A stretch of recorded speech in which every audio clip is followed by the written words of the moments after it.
Welcome to the Boston Area Community's Public Information Workshop. We will start the meeting in approximately 3 minutes. When the meeting begins, we will start with informational videos about the project.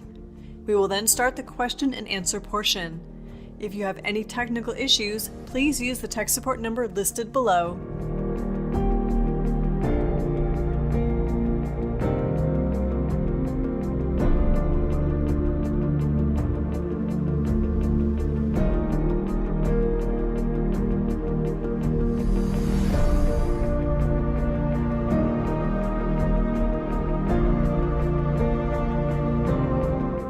Welcome to the Boston Area Community's Public Information Workshop. We will start the meeting in approximately 2 minutes. When the meeting begins, we will start with informational videos about the project. We will then start the question and answer portion.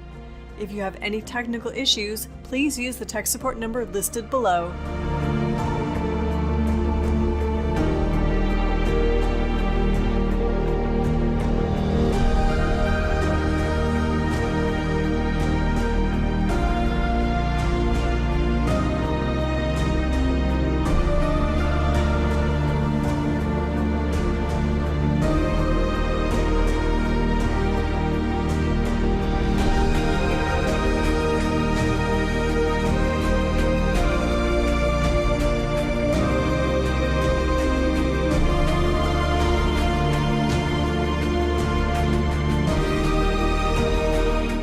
Welcome to the Boston Area Community's Public Information Workshop. We will start the meeting in approximately 1 minute. When the meeting begins, we will start with informational videos about the project. We will then start the question and answer portion. If you have any technical issues, please use the tech support number listed below.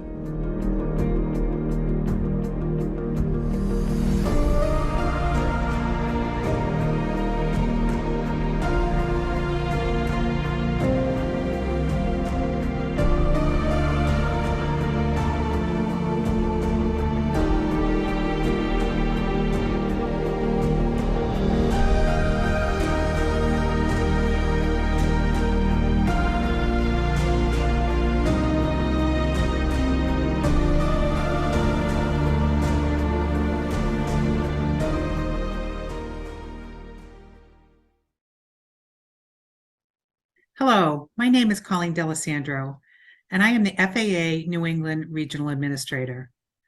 I'm very pleased to be with you today to talk about the aircraft operations and airspace over Boston and surrounding communities, including Boston Logan International Airport, Hanscom Field in Bedford, Beverly, Lawrence, and Norwood airports. The FAA, along with the Massachusetts Port Authority and representatives from the airline industry, want to take this opportunity to give you an overview of aircraft operations and airspace over the greater Boston region, including airport development and the roles that each of us play. While some of you are very familiar with the airspace above the Boston region and operations at Boston Logan, we understand that this topic may be unfamiliar to others. So today, we hope to bring you all up to speed on how and why aircraft operate as they do in the greater Boston region. We'll walk through a plain language breakdown of how we operate the airspace above you. We'll explain key arrival and departure operational flows at Boston and operations by smaller propeller-driven aircraft at a few of the surrounding general aviation airports. But first, a little history. Boston Logan turns 100 years old in 2023. I would like to take this time to highlight some of the key milestones in that history. The airport started operations in September 1923, and at that time it was mainly used by the Massachusetts Air National Guard and the United States Army Air Corps. During this time, it was known as Jeffrey Field. Colonial Air Transport, the airport's first commercial airline, initiated service in 1927 between Boston and New York. The airport continued to grow, and by 1949, the Boutwell Terminal, which now houses terminals B, C, and D, was built. In 1955, the airport's first air traffic control tower was built. Boston continued to grow with 4 runways and numerous connecting taxiways and terminal buildings. In order to support the growing airport, a new 22-story air traffic control tower was opened in 1973. As Boston Logan grew, residents around the airport became concerned about the impact of the airport on their communities. In 1985, the airport, continuing to acknowledge community concerns, developed a voluntary sound insulation program where approximately 418 structures, including schools and homes in East Boston, were sound attenuated. To date, a total of over 5,400 homes and 36 schools have been sound attenuated, with approximately $170 million in investments from FAA and Massport. In 1995, Massport established the Logan Airside Improvements Planning Project to evaluate earlier FAA airport capacity studies in order to support certain recommendations of the studies. At the time, Boston Logan Airport was consistently ranked as one of America's most delayed airports. In response to the FAA's record of decision on the Logan Airside Improvements Planning Project Environmental Impact Statement in 2002, the Boston Logan Airport Noise Study, which is better known as BLANS, was conducted to identify and implement measures to reduce noise impacts to communities surrounding the airport. The measure committed the FAA to work jointly with Massport and the Logan Airport Community Advisory Committee to develop the scope of a noise study that would include enhancing existing or developing new noise abatement measures. The study was conducted in 3 phases. Phase 1, during which the study was referred to as the Boston Overflight Noise Study, or simply BONS, began in 2003 and culminated in October 2007. Phase 2 began in early 2007 and was completed in December 2012. And Phase 3 began in July 2013 and was concluded in December 2016. During these phases, various noise abatement measures and procedures were recommended and evaluated to include the implementation of performance-based navigation, or simply PBN, arrivals, departures, and approaches, and runway use measures were also considered. The implementation of new technology PBN procedures, including RNAV, was part of a nationwide FAA initiative to increase the safety, efficiency, and resiliency in the nation's air traffic system, and offered new possibilities for noise abatement. Continuing our strong partnership, in 2016, the FAA and Massport signed a Memorandum of Understanding that established a framework for cooperation in exploring, evaluating, and advancing changes to procedures to reduce impacts from overflight noise, while at the same time maintaining the safety and efficiency benefits of PBN procedures at Boston. This MOU resulted in a partnership between FAA, Massport, the Massachusetts Institute of Technology, and the Massport Community Advisory Committee, and in 2017, an initial set of recommendations were proposed. These are known as Block 1. When the procedures were first presented to the FAA, some did not meet safety criteria, so the FAA, working within the MOU framework, made changes but maintained the path over the bay away from homes while maintaining compliance with design and safety criteria. The first change moved aircraft departing on runway 15 right further north away from the densely populated areas near the town of Hull.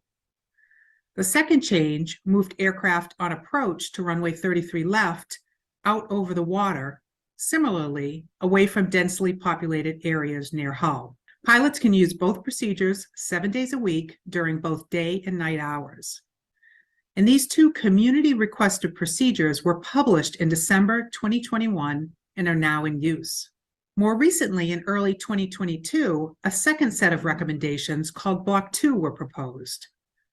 These include modification to runway 22 left RNAV, standard instrument departure, with a speed restriction to enable an earlier turn to the east, which shifts aircraft tracks further north away from the town of Hull. The second recommendation was to implement a new overwater RNAV approach for runway 22 left that crosses the Nahant Causeway from the east to join a 4-mile final approach.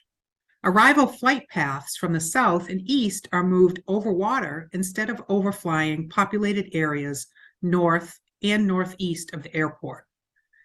These community requested procedures are currently in the FAA design process, and we hope to publish them later this year. While a lot has changed since the airport first served commercial passengers in 1927, the FAA continues to work in partnership with Massport, the airlines, and the surrounding communities on reducing the negative impacts of aviation. I hope this overview provides a better understanding of the history of Boston Logan and our commitment to continually engaging in meaningful dialogue with communities. Hello, my name is Lisa Whelan, and I'm the CEO of the Massachusetts Port Authority. Welcome to the FAA's Boston Area Communities Public Information Workshop. I want to thank the FAA for coordinating this forum for community leaders and for residents. We fully support community engagement events like this and believe they provide an important opportunity to inform others of our decision-making processes and provide us with a chance to respond to questions and hear comments from neighboring residents like you. The Massachusetts Port Authority, or Massport, is an independent public authority. Massport owns and operates 3 airports: Boston Logan International Airport, Worcester Regional Airport, and Hanscom Field. We also own and operate public facilities in the Port of Boston, including Conley Container Terminal and Flynn Cruiseport Boston. And we are the landlord for maritime and commercial real estate tenants. At Massport, our mission is to be a world-class organization of people, moving people and goods, connecting Massachusetts and New England to the world, safely, securely, and efficiently, with a commitment to sustainability, our neighboring communities, and diversity, equity, and inclusion. Massport's facilities are essential for a range of economic activities, including trade, commerce, tourism, and economic growth in the city of Boston, the Commonwealth of Massachusetts, and the entire New England region. Our facilities generate more than $22 billion in annual economic impact and support over 100,000 direct jobs. Boston Logan International Airport is one of the state's most critical transportation assets. In fact, this year, Logan turns 100. Logan has a comprehensive network of nonstop service to major domestic and international destinations and is served by a diverse array of airlines. This diversity of airlines provides a competitive and comprehensive route network for the traveling public and for air cargo. In 2019, pre-pandemic, Logan accommodated 42.5 million passengers. However, Logan activity declined by 98% at the height of the pandemic. Although we have recovered substantially, overall volumes in 2022 were down by about 15% relative to those pre-pandemic levels. As Logan recovers, we continue to watch key developments that may impact our recovery.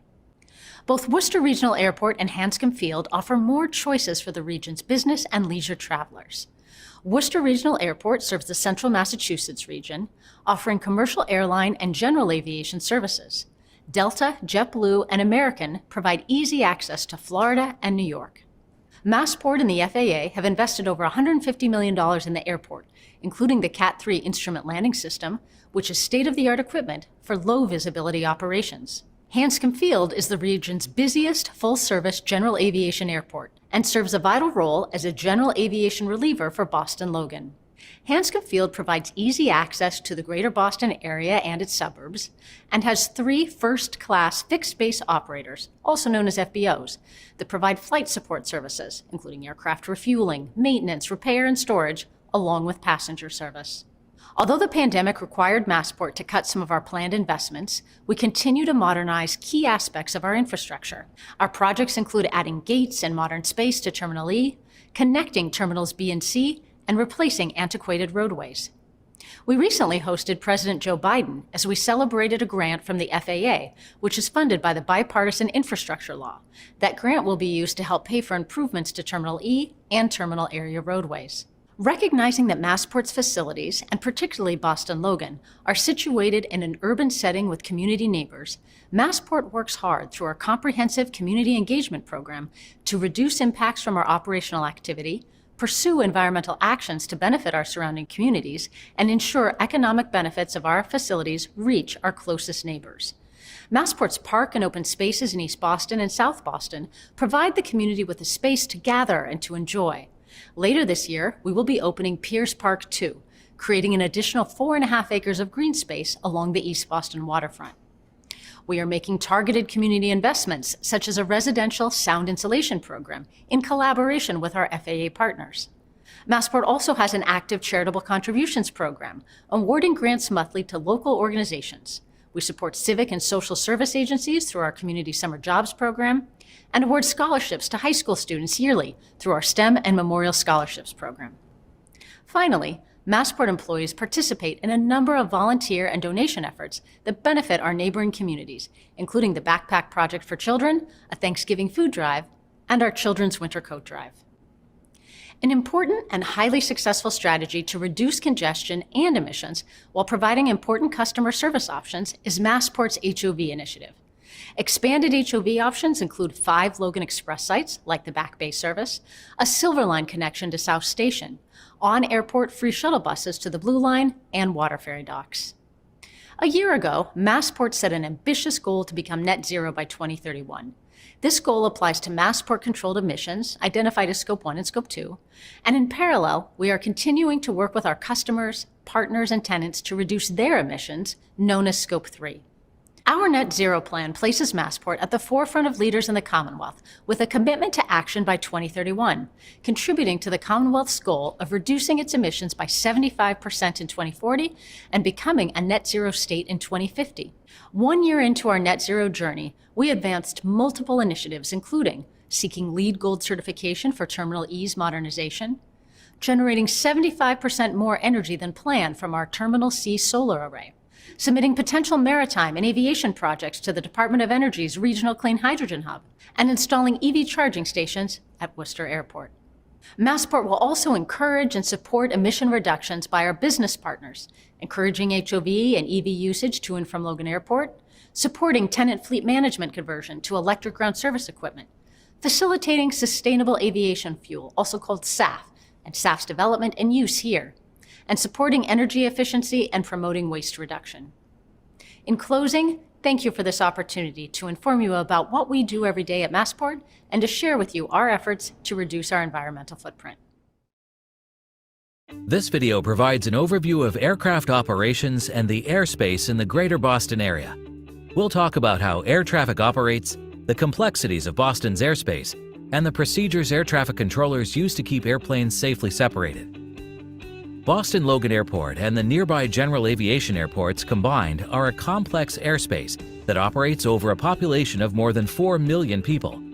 The region is served by numerous airports with commercial flights and smaller general aviation propeller aircraft, business jets, and military flights. Each airport, regardless of its size or the type of aircraft that operate there, has its own airspace with dedicated arrival and departure routes that guide aircraft in and out of the Boston area, connecting to the larger National Airspace System, or NAS. These airports serve a wide range of aircraft of different sizes with varying performance capabilities. It is critical to keep different types of aircraft and the numerous traffic flows separated from each other. The primary responsibility of the FAA's air traffic control system is to provide the safe, orderly, and expeditious flow of air traffic. This is done by teams of FAA air traffic controllers that ensure airplanes are safely separated while maintaining the most efficient flow of air traffic. Air traffic control requires great precision and is highly complex. When an airport is constructed, the runways are built to align with the most common wind directions in the area. This is because aircraft take off and land into the wind to maximize performance and safety. In the Boston area, winds are variable and come from all directions, and most airports in the region have at least 2 runways to accommodate aircraft operations and varying wind conditions. As shown in this animation, Boston Logan has 6 runways. Since each runway end is treated as a separate surface, there are actually 12 runways.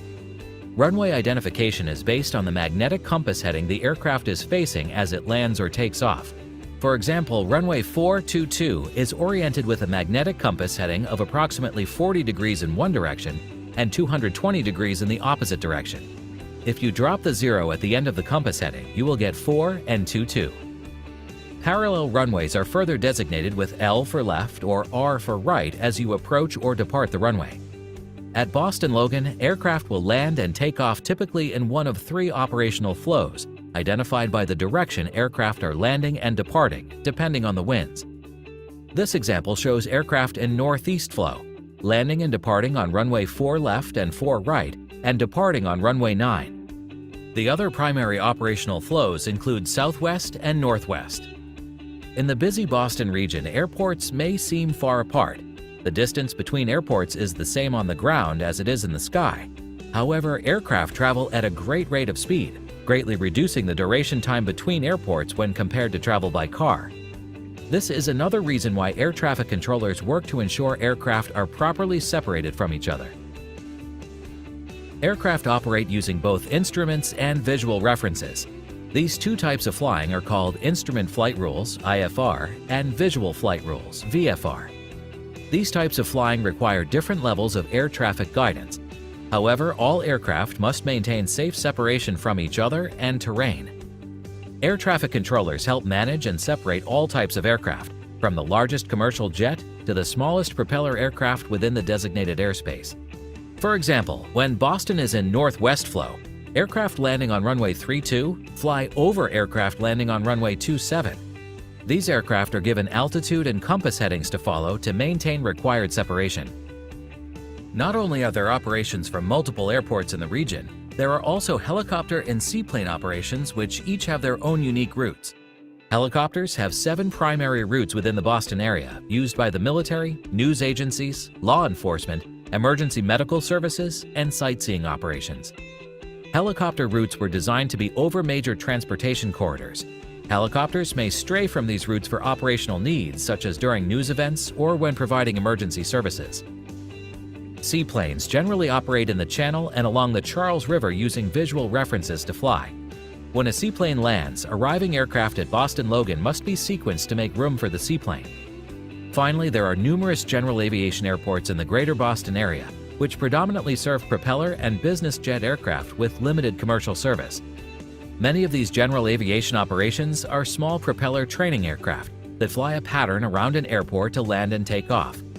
In order to reduce impacts on neighboring communities, voluntary noise abatement routes have been implemented, such as the pattern at Norwood Airport to reduce operations over the town by aircraft turning to 230 degrees at the runway end, then turning on course after reaching 1,000 feet mean sea level. As you can see, there are many layers to managing airspace, including high traffic volume, proximity of surrounding airports, helicopter and seaplane routes, and weather. All of this is accomplished every day by a team of highly trained air traffic controllers.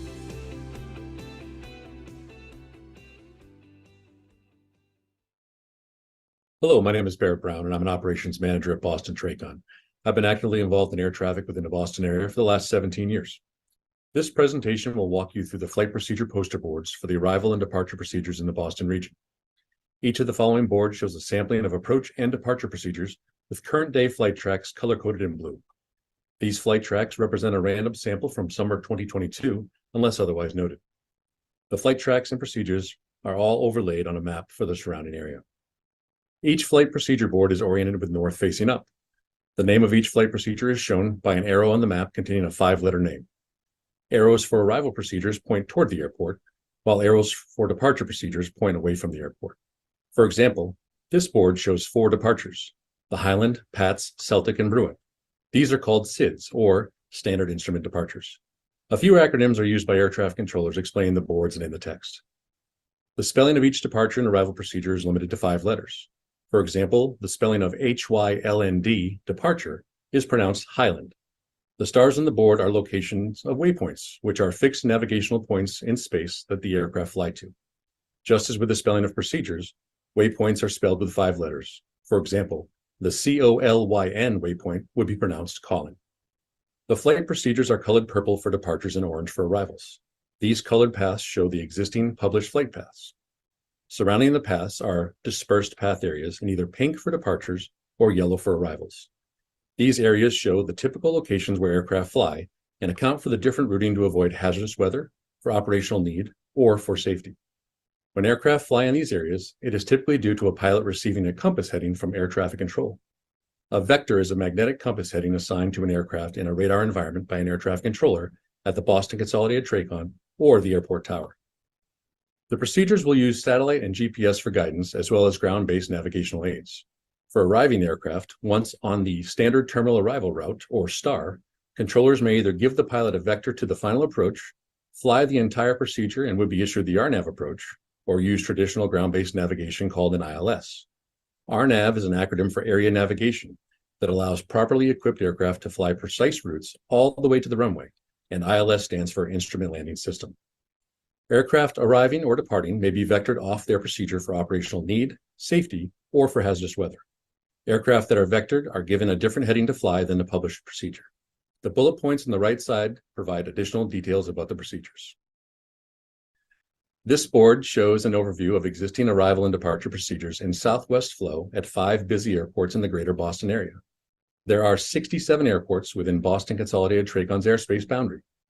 As this board shows, the airspace in the greater Boston area is busy and complex, with aircraft arriving and departing at numerous airports simultaneously.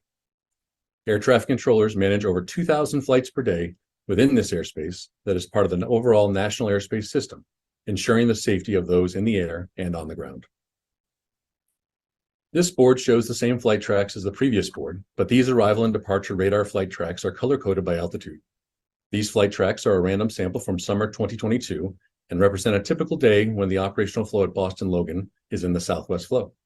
As you can see, aircraft departing Logan fly over the bay, and those that turn to the north or east cross the shoreline at or above 10,000 feet, shown by the flight tracks color-coded in green as they cross back over the shoreline. While aircraft typically cross the shoreline around 10,000 feet on these published procedures, aircraft are required to be at least 6,000 feet. Airports that have predominantly propeller aircraft operations, such as Norwood and Beverly, have numerous aircraft operations at lower altitudes, including training aircraft that stay near the airport and fly a takeoff and landing pattern. Hello, my name is Scott Coleman, and I'm a staff support specialist at the Boston Air Traffic Control Tower. I've been actively involved in aviation and air traffic for more than 42 years, with the last 30 of those years being at both the Consolidated Tracon and the Air Traffic Control Tower. This animation shows the runways used when Logan is operating in the northwest flow. When winds come from the northwest, we use runways 27, 33 left, 33 right, and 32. Aircraft may land on runway 27 and 32 and depart on runway 33 left. The primary runways in this configuration are runway 27 and runway 33 left. Runway 32 is only available for landing aircraft. It is not used for departures in any operational configuration. This board shows the published standard terminal arrival routes or STARS when operating in a northwest flow. Aircraft may land using one of the 3 arrival procedures or may be given a vector by air traffic control. During busy times, aircraft may need to be vectored to be properly sequenced to land, ensuring aircraft are properly separated. Aircraft arriving on runway 27 from the west, east, and south fly on published STARS to line up for the final approach. Aircraft from the south on Roebuck will cross the shoreline at or above 8,000 feet mean sea level. Aircraft are then sequenced to line up on the final approach. They must remain 3 miles apart laterally, or what we call miles in trail, to maintain safe separation. Aircraft that land on runway 32 are given a vector heading by air traffic control. This board shows one of the departure operational flows when the winds are from the northwest. In this configuration, runway 33 left and runway 27 are used for departures. Aircraft departing runway 33 left fly to the TEC waypoint, then turn to the north, west, or south to continue on the published procedure. Air traffic control sequences departures based on aircraft speed, destination, safety, and operational need. A slower aircraft may be turned immediately after flying over the TEC waypoint if a faster aircraft departs after it. This allows for proper spacing to be maintained between the aircraft.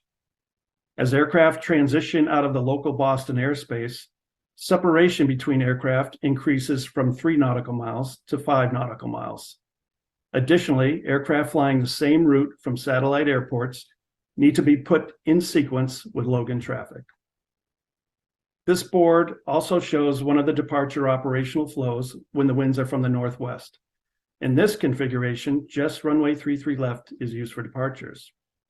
Similar to the board we just looked at, Aircraft departing runway 33 left fly to the tech waypoint, then turn to the north, west, or south to continue on the published procedure.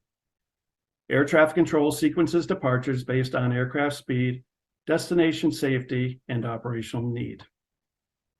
As aircraft transition out of the local Boston airspace, separation between the aircraft increases from 3 nautical miles to 5 nautical miles. As you can see on the graphic, aircraft flying to the west may fly on one of 4 initial routes out of the Boston area. This animation shows the runways used when Logan is operating the southwest flow. When winds come from the southwest, we use runways 22 left, 22 right, runway 27, and runway 15 right. Aircraft may land on runway 27 and depart on runway 22 left, while departing on runway 22 right and 22 left, and occasionally runway 15 right. The primary arrival runways in this configuration are runway 27 and runway 22 left. This board shows the published standard terminal arrival routes, or STARS, used when operating in a southwest flow on runway 27 and runway 22 left. Aircraft may land using one of the published arrival procedures or may be given a compass heading by air traffic control. During busy times, aircraft may need to be vectored to be properly sequenced to land, ensuring aircraft are properly separated. In this configuration, the primary arrival runway is runway 27, and the secondary arrival runway is runway 22 left.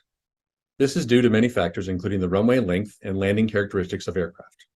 When aircraft land on runway 22 left, they may be involved in land and hold short operations, called lasso. This means an aircraft will land, then stop prior to an intersecting runway that another aircraft is landing on at the same time. Not all aircraft are capable of lasso, therefore runway 27 is the primary runway. Aircraft that land on runway 27 are not required to land and hold short. This board shows the published standard terminal arrival routes, or STARS, used when operating in a southwest flow on runways 22 left and 22 right.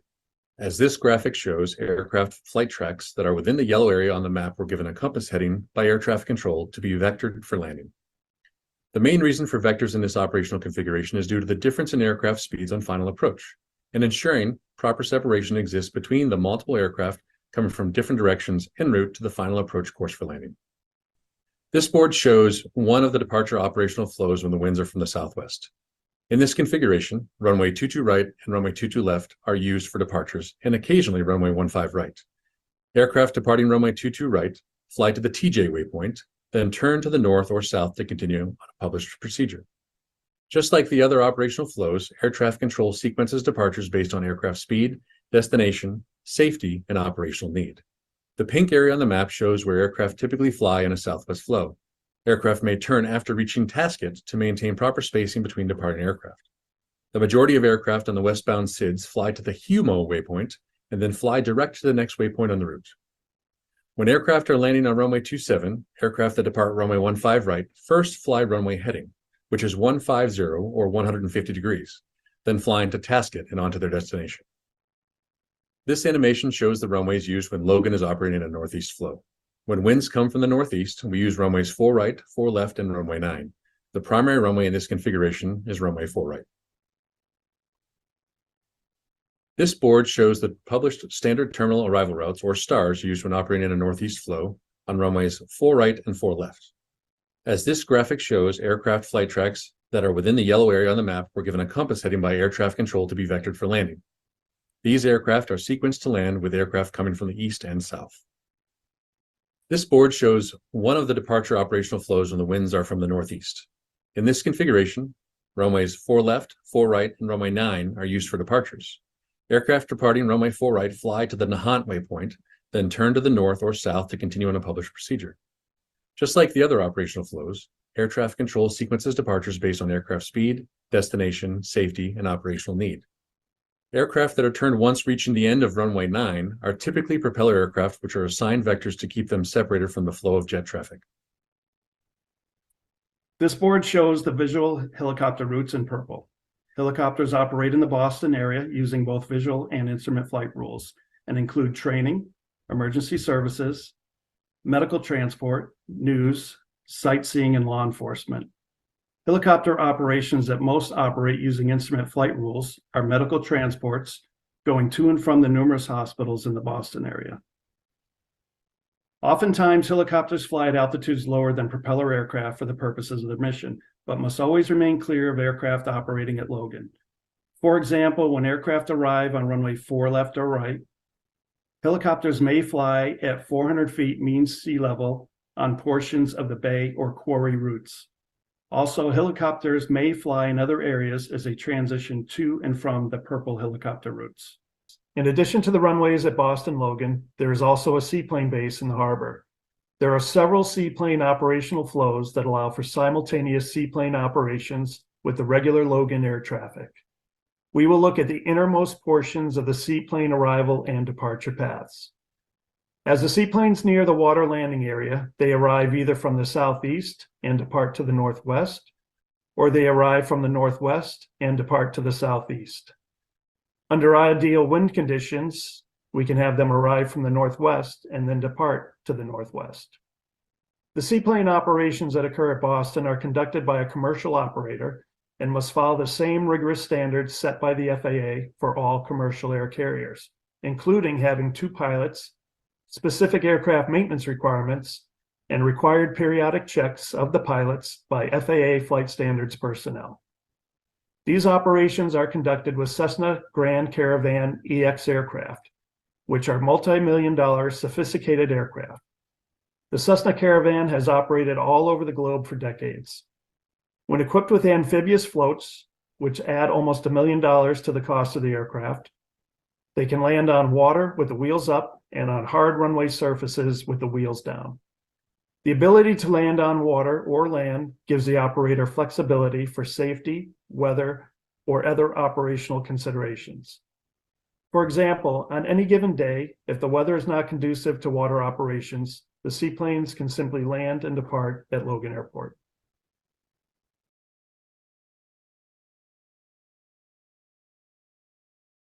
Hello again. I'm Colleen D'Alessandro, the Regional Administrator for the FAA's New England region. Thank you for participating in our virtual public workshop. I'll be the moderator for this discussion.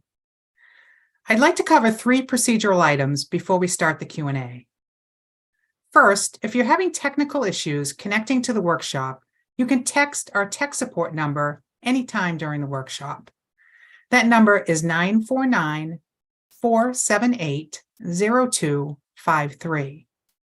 Second, this workshop will last for approximately 2 hours. Third, we're also live streaming on the FAA's Facebook feed and the FAA's YouTube channel.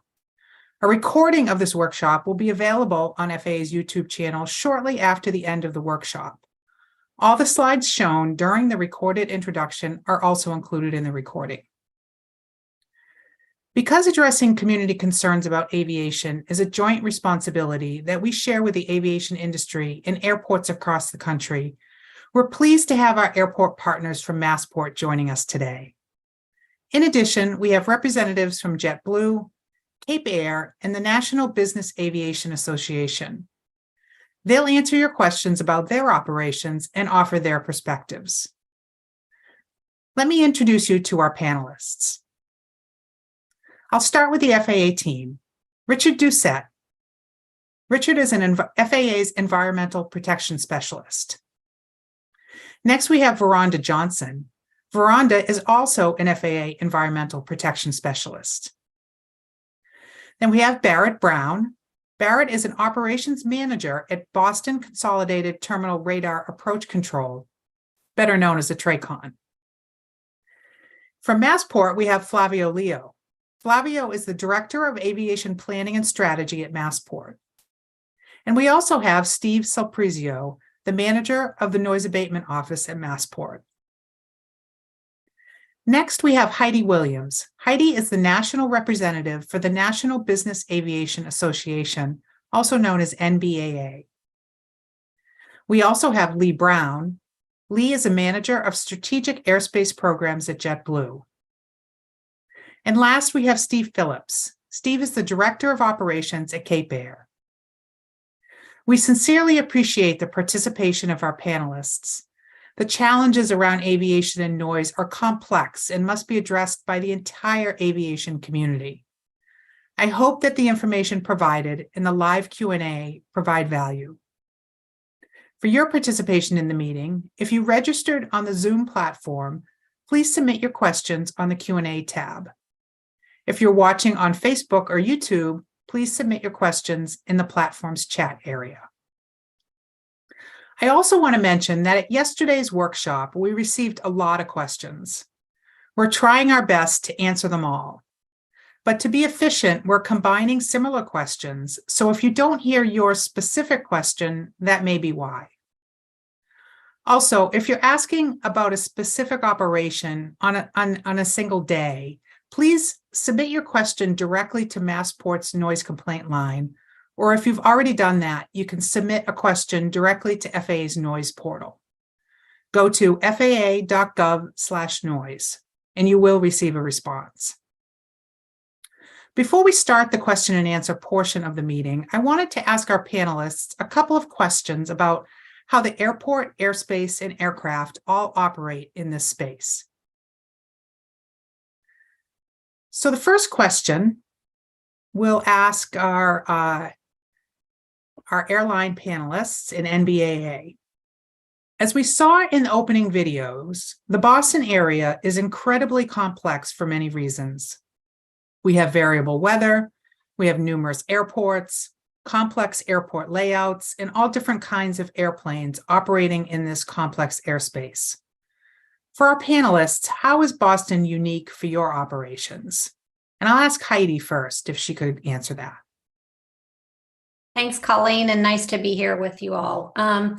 So from the business aviation perspective, I would say, flying into an airport that's surrounded by water, for one, coupled with the complexity that we just highlighted through the videos that prior to our Q&A, and the weather in the New England and Northeast area, all of those factors coupled together really make for a unique environment in Boston. Thanks, Heidi. Steve, what do you think? For Cape Air, one of the most challenging things is the complexity of the airport as well as the airspace around it. So there's multiple procedures to be flexible enough to change runways if needed due to changing weather conditions, and be flexible to adjust our speed to flow with the traffic flow and to make a smooth transition from the airspace to the runway. Thanks. Okay, next question. This question is about how aircraft decide where to operate. We're seeing commercial air traffic across the country at levels higher than those before COVID, and general aviation activity has also remained steady. I'd like to first ask Lee with JetBlue and then Heidi with NBAA, what key factors do operators use to decide flight schedules and what airport? Thank you, Colleen, and it's great to be here with everybody. For JetBlue, we are a customer-based group, and we are going to try to build in schedules and services that meet the demands, the diverse demands of our customer base. That being said, just to clarify, we're the ones that determine our schedule and our flight paths, meaning the origin and destination. We do have to follow the FAA's procedures and routes in terms of how we fly between the different airports. But the FAA doesn't necessarily determine the frequency of our flights. That's something that we do as part of the market base in terms of making sure that we're serving the community in and around the airport based on the needs as we understand them. And so maybe, it's always fun to follow Lee on this question because airlines and the business aviation, general aviation community have many things in common, but our business models for sometimes where we operate are a little different. We don't necessarily, as a business aviation community, always fly into Boston. But many of the same factors go into our decision-making, right? Whether the complexity of the airspace, constraints in the system, all are factors as our members and operators are determining where they ultimately fly, but also where they really want to end up, right? So depending on where meetings or whatever their destination is, they may choose an airport that's closest to that ultimate event. So many different factors, but not necessarily a set schedule. There's a bit more flexibility built in to deal with that range of complexities. Thanks. Thank you both. Next question. We received a lot of questions and comments about how the FAA is designing and managing performance-based navigation, or PBN, procedures. And that includes RNAV, which is an acronym for area navigation. I'm going to ask Barrett and then Steve to answer that one. So Barrett, can you start us off? Sure. Thanks, Colleen. First of all, the FAA is constantly modernizing the national airspace system, and we're committed to moving to a satellite-based navigation system away from all of our land-based systems that we have in place. And that satellite-based navigation system is truly known as the performance-based navigation, or PBN, which we're talking about here.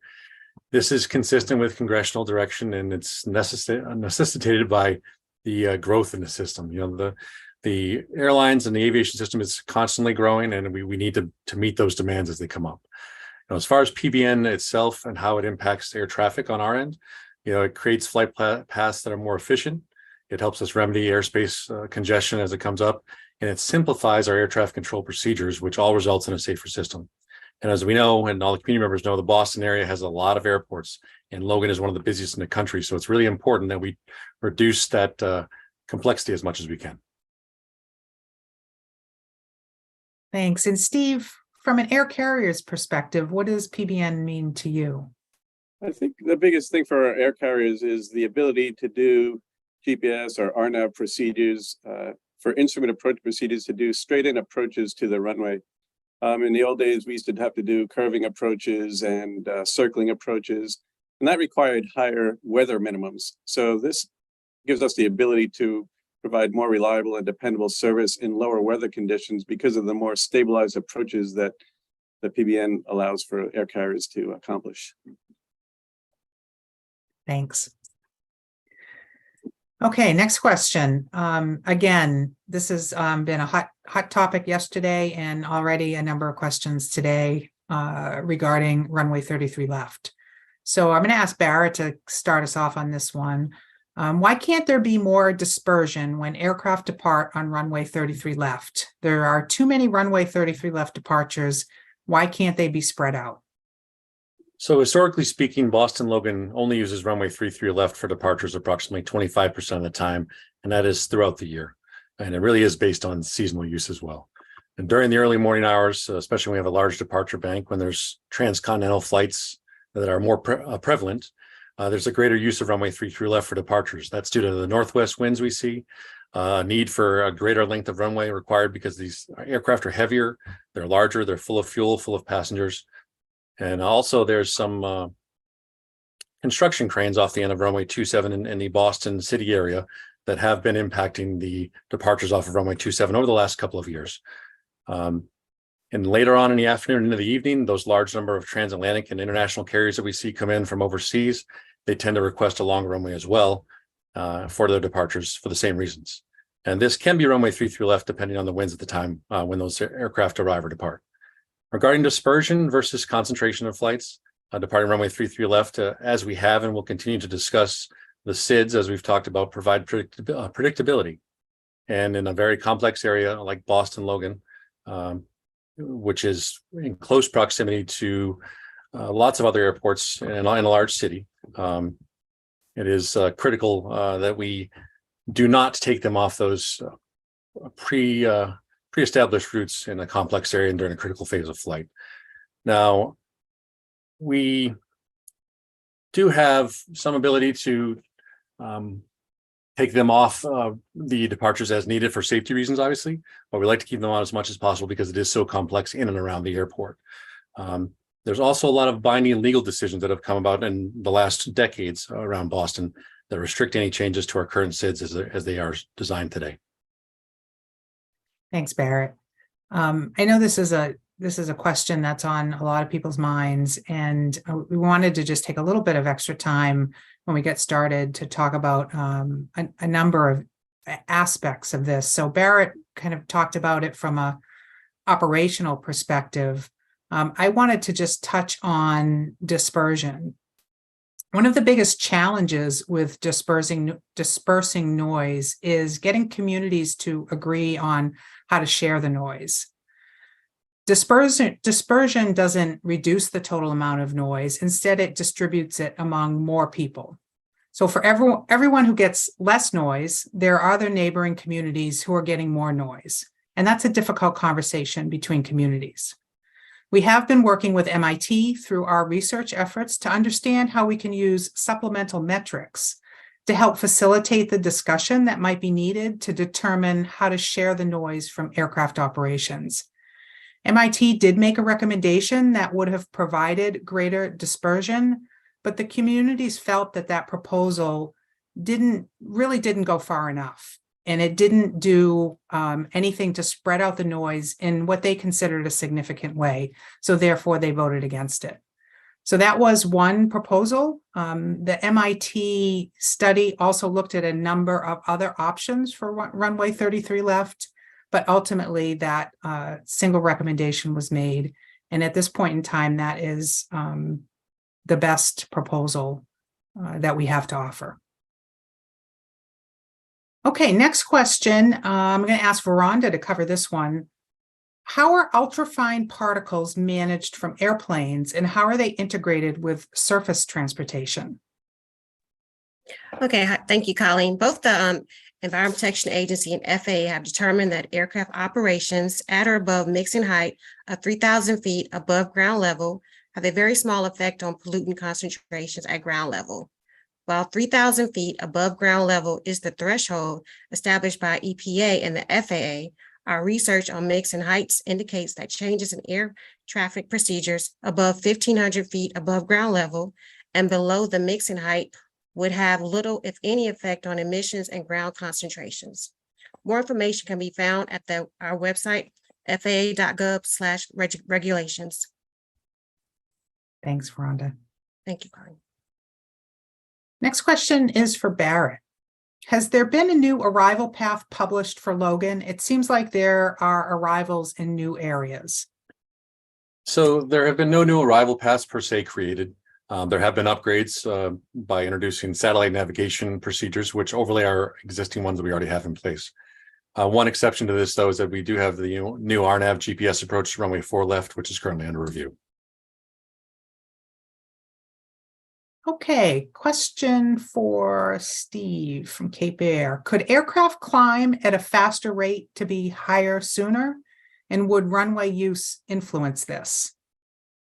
The runway use definitely influences it. Taking off into the wind provides us the ability to have a steeper climb angle and better takeoff performance. But we are restricted with the aircraft performance limitations. There's many charts that we have to follow to determine that performance based on runway selection. The aircraft that we fly specifically are kind of limited on climb performance, depending on the weight of the aircraft and the load that it's carrying. And I'm thinking back to this the question around runway 33 left departures and the cranes off of 27, and thinking about aircraft performance, right? So the cranes bring a challenge to utilizing that runway. Is it partly because the aircraft may not have the performance to get high enough, fast enough to get over the cranes? Yeah, when there's an obstruction that encroaches into the departure plane, as they call it, it requires changes to performance requirements to meet that description. So certain aircraft can meet it and certain have to be turned early. For our specific aircraft, we have the ability to work with ATC and take like an early turnout since we don't need as much runway on 33 left. However, if it's instrument conditions and we have to do the standard procedures, then we are limited on our ability to meet those climb performance. Thanks. Okay, another question for Barrett. I would like to know why there has been an increase in flights leaving from 33 left over the past year, an increase of over 1,000 flights. Cranes have been removed from obstruction, and there is a significant group of individuals who are severely impacted by this flight pattern. So the initial factor for determining runway configuration is obviously we've talked about is weather and wind. Those are the two main factors we look at first. Next, we'd probably look at user demand. That's a high on our list of priorities. So increased usage of runway 33 left probably indicates that there's been more days of a northwest wind at the airport, and you can look at the weather and see that that has been the case most of the time. The cranes that we've been talking about, they are temporary cranes. They're not permanent cranes. So they do go up and down. Different construction projects go on throughout the year. And we adjust our runway usage with that as well. And I think, so this question said cranes have been removed from obstruction, but my understanding, maybe Flavio can touch on this, is that's not the case. Yeah, there's still cranes in the area of the South Boston waterfront and in downtown as well. So there is still a variety of cranes in that area. Okay, moving on. When will Logan implement curfews or capacity caps? Flavio, you want to take that one? So Boston, Logan, and actually all of Massport's airports are public use airports. We've received federal grants over the many years. We've operated them, and we've operated them as public use airports. So as long as an aircraft and users have meet all the requirements for flying in the nation's airspace, they have access to our facilities. There really is no mechanism for us to, by just arbitrarily putting in a cap or nighttime curfews. There are some airports that have something like this. These have all been grandfathered over the years, and there is one process that airports undertake to look at these kind of restrictions, but no one's been successful yet, simply because we now have a very quiet fleet. It's all stage 3 or better, and because you really can't do the analysis to justify the threshold that's there. I'm sure Richard can clarify that for the group. So primarily it's because we're a public use airports and we are open 24/7. Thanks. Richard, do you have anything to add to that? Sure, thanks, Colleen. In the 1970s and 80s, there were a number of airports around the country that were starting to implement their own individual noise restrictions. And Congress decided that this patchwork of regulations was going to be very difficult to manage. So in 1990, Congress passed Aviation Noise and Capacity Act, sometimes called ANCA, and you can read up on it if you Google FAA ANCA. That made it impossible for an individual airport to implement mandatory access restrictions. That's the phrase we use, mandatory access restrictions or a curfew. So if any airport owner or operator, whether it's a municipal airport or a airport authority, would like to try to exclude particular types of aircraft because of their size or their weight or their noise, they would have to follow a process that's prescribed by ANCA. And to my knowledge, no airport has successfully achieved that. And it would be very difficult going forward for anyone to do that. So it's a lot of people ask about curfews, but the FAA considers airports around the country just like highways and railroads. And the highways and the railroads don't shut down at night, and neither do the airports generally. Great, thank you both. Okay, next question. How much fuel is saved because of NextGen? We do have some information on our website that can help answer that question, but just with a short answer, FAA estimates NextGen improvements have provided $1.5 billion in fuel savings from 2010 through 2021. And you can find more information on those statistics at faa.gov/nextgen, NEXTGEN/reporting-benefits. Let me say that again, faa.gov/nextgen/reporting-benefits. Next question, when will FAA's noise portal data be published? So currently, the data from our noise portal is not published due to privacy requirements. FAA is currently looking at ways to de-identify the data and make it available on our website. So you can look forward to that in the future. This question also, I think we got yesterday, and there was perhaps a little bit of confusion between FAA's noise portal, and Massport also has a noise complaint line and a set of data. So maybe I'll just turn it over to Steve Silprizio and ask if he can touch on Massport's process. Yeah. So, we catalog complaints on the noise line, anything that comes in through the website or the telephone.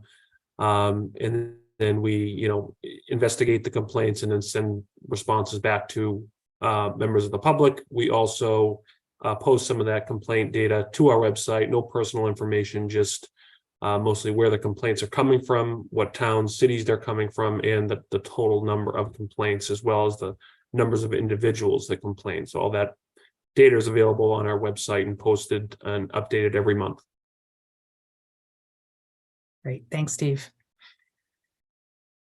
Okay, next question is, how can we get a transcript of today's meeting? So as I mentioned earlier, this meeting is being recorded and live streamed on YouTube and will continue to be available after the end of the workshop. The recording will be available very, very shortly after we finish tonight, and yesterday's workshop is already there. As a reminder, this is an informational workshop with an opportunity to ask subject matter experts questions about Boston airspace and operations. The questions asked here are not comments on any proposed projects. And if there is a specific noise complaint, you may submit it to either the Massport Noise Office or FAA's Noise Complaint Portal. Okay, next one is an environmental question, and I'm going to ask Veranda to cover this one. When was an environmental impact study done, and was it done after the RNAV implementation? Okay, Colleen, an environmental impact statement was completed in 2019. The National Environmental Policy Act of 1969 requires federal agencies to use an interdisciplinary approach in planning and decision-making proposed action that may adversely impact the environment. Therefore, prior to any procedure implementation, an environmental analysis must be completed. Thanks. For air traffic procedures actions, FAA first conducts an internal preliminary view of any potential environmental impacts, including a noise screening assessment. And then based on the preliminary screening, the FAA then determines the appropriate level of NEPA review. The 3 levels of NEPA review are category exclusion, an environmental assessment, and environmental impact statement. Thank you. Thanks. Richard, anything you want to add to that? The only thing I would add is I think a lot of times the public misunderstands really the role of NEPA. The National Environmental Policy Act is triggered by federal actions, not the ongoing operation of an airport day to day. So when the FAA has a federal action to take, an approval or grant that might be issued, then that's what triggers NEPA. So I think people just need to keep that in mind when they're thinking about the federal involvement. The FAA decided decades ago that airports would be owned and operated by non-federal entities, by state or local organizations, not by the federal government. So NEPA does not regulate the ongoing operation of an airport. It regulates federal actions. So when the FAA is faced with a federal decision or approval, that's what triggers NEPA. And if people are really interested in the day-to-day operations of an airport and how it generates noise, they really need to engage the airport owner and operator, not the FAA. Okay, thank you, Richard. The next question is going to be for Massport. I'm going to ask Steve to cover this. And I'm going to combine two questions. One, what happens when someone submits a noise complaint via the Massport site? How do you answer all those individually without preset answers? And two, what do you do with all those complaints? Thanks, Colleen. So I'll really reiterate a little bit of what I spoke to before, but we'll receive the complaints, research each complaint individually, and then see if we can see anything that was atypical as far as the procedures go. And then we'll send a response back to the complainant, as well as we copy the FAA on those responses as well, so they're aware of the complaint. We do have some preset answers, just because, as Barrett kind of explained, a lot of the operations at Logan are driven by wind and weather. So that the reason in a lot of cases is why summer is overflown or what certain runways being used is wind and weather. So there, can be some repetitive answers. It's just because the repeatability of the aircraft movements, the reasons don't change. Other than that, we look for trends, anything out of the ordinary that we can pick up from the complaints in order to investigate them fully. And then part two, what do we do with these complaints? The complaints served a role in our MIT study. We do, as I mentioned before, catalog these complaints. We post them on the website, but MIT used them to correlate flights to, depict certain noise sensitive areas. So the information is used in, like I said, as part of that study as well. Thanks. And let me just give an example. So, I woke up this morning at 4:30 with a loud airplane that seemed awful low over my house on the North Shore. I know what date it is. I know what time. I send that into Massport. My understanding is that gets specific flight would get investigated and a response provided. Is that right? Right. So in most cases, the more detail you can give us, the more, we can research the complaint. If it's a little more vague, it's a little bit more difficult to, pick up on what was really irritating the person at that time. So specifics really help as far as investigations go. But we would, do an altitude check on that aircraft to make sure it's operating with its normal, altitude range. And then we would get back to that person to let them know that, most likely the aircraft, was operating within its normal range. Thanks. All right, next question is for me. Please provide an update on what actions the FAA has taken based on the findings of the FAA's January 2021 analysis of the Neighborhood Environmental Survey, also called the NES, in the more than 4,000 comments submitted in response to the FAA's request for input on research activities to inform aircraft noise policy. And that was FAA docket number FAA-2021-0037. So as stated earlier, the FAA is reviewing our noise policy as part of our ongoing commitment to address aircraft noise.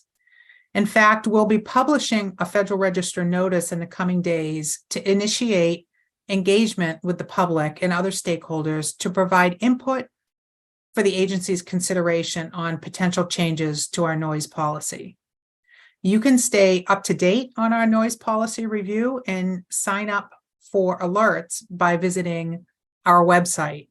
And that website is faa.gov/noise policy review. And that's all one word, noise policy review. You can put in your email, and every time that website gets updated, you will get an email. Okay, another question for me. In a December 2021 response to comments on MIT Block 2 RNAV study report, Massport/FAA stated that the FAA is studying ways to use PBN technology to create systematic dispersal of flight paths while maintaining safety and efficiency. Please provide an update on the status of these studies and a timeline for implementation. So firstly, it should be noted that procedure design concepts that create systematic dispersal, I have trouble with that word, may introduce operational challenges that the FAA must assess on a case-by-case basis to ensure the safety and efficiency of operations.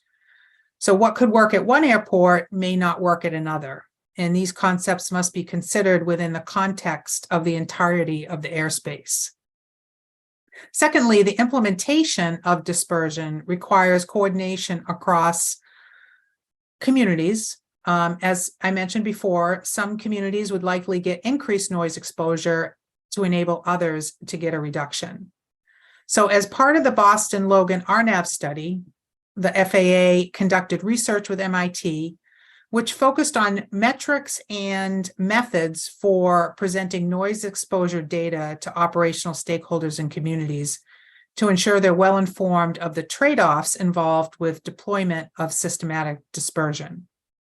MIT put forth a metric for analysis and a method for communicating results that they used to develop and examine dispersion concepts designed for Boston.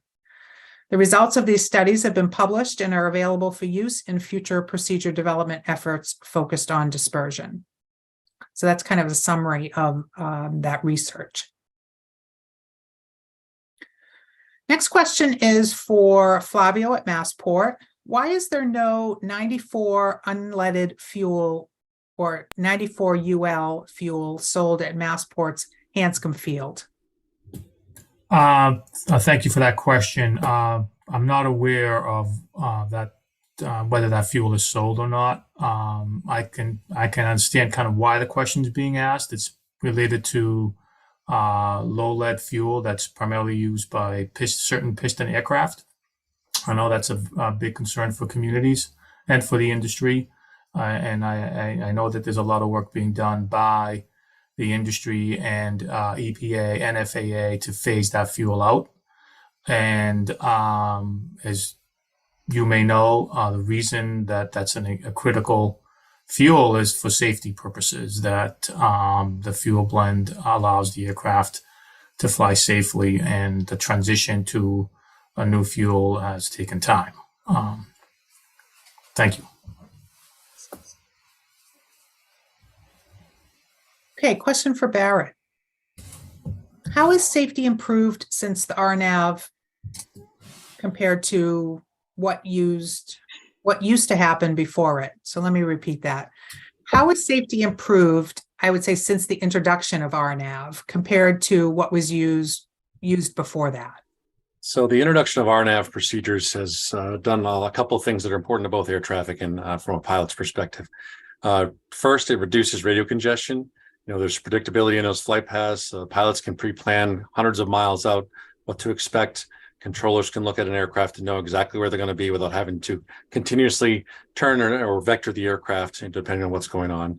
Secondly, as I said, it's all about predictability for pilots and pre-planning. They can brief out what arrival they're going to have, or brief out what runway to expect. It creates consistency in the cockpit. It creates consistency in the control room, and it just allows us to work on other aspects of our job to try to increase safety in other areas as well. So I'm not a pilot, and maybe I'll ask the pilot Steve to answer this after me. But I think of the introduction of RNAV and performance-based navigation, satellite procedures, kind of like when I'm driving the car. So I drive 128 every day to get to work. And that 128-93 interchange is incredibly complex. I have a flat screen in my car that has navigation on it. It tells me traffic. It also has all the on-ramps and off-ramps. And so if I want to go back to the way it was before, then I'm not using my GPS, my phone, any of that technology, and I have a paper map on my lap. So that doesn't seem like a really safe thing to do, especially when the technology exists. So maybe Steve, from a pilot's perspective, how do you feel about that? Sure. I think there's definitely some safety benefits. in this technology that we've been using now for years. I think one of the most important ones for the pilots is, again, to the concept of a stabilized approach. And the FAA has been putting out guidance for pilots and encouraging them to use more vertical guidance. So some of the old procedures would give you, like you said, on the ground, on your map, on Route 28 or so, which way to turn and what route to follow. But in a three-dimensional, airspace, it's also important to plan your descent from high altitude down to the runway. And we used to have to do step downs, as we called it, where you descend down to a certain altitude, level off till you get to a certain fix, take the next step down to a certain altitude. So it was more like a stepped approach. And this provides most runways in the US now with vertical guidance. And you can do one constant descent from altitude down to the runway, which is a much safer, proven to be much safer way to land an aircraft. Okay. Next question is for, I'm going to ask Barrett to start us off. How do you manage runway closures in the event that wind direction is above 5 knots, but the preferred runway cannot be used? So when we're dealing with runway closures at Logan, those are all coordinated between the control tower and Massport, and then coordinated up through us, the TRACON, and Boston Center eventually. Most of the time we can plan for those closures, so we can plan an alternate runway use for the day if there's maintenance that's going to occur on that runway, or there's lighting that needs to be fixed, something that's occurring on the airfield that's closing it. Now there are times that runway closures do happen quickly. An aircraft lands, blows a tire, Massport and the airport crew get out there and they clean up the remnants of that tire. So we do have to react on the fly there, but for the most part, we've got a good system down between ourselves and Massport and the users to understand what closures are going to occur and how long they're going to last for, what that expectation is throughout the day. The other things that do occur that people I'm sure see when they're flying, there are bird strikes, there are pavement failures, an aircraft can't get off the runway, they're disabled for some reason. So with all those things occurring, we do have to be agile and adjust on the fly. But for the most part, we do have a solid plan. We start out throughout the day. As things change, we'll adjust. But it's all about communication between us and Massport. Flavio, anything you want to add to that? Sure. We work very closely with the FAA. When we work with the FAA, we try to minimize the disruption. So unless we really have to. So we try to avoid taking a runway, for example, if the FAA wants to be on the force because of a northeast wind, we're not going to, unless there's some type of emergency, we're not going to take that runway.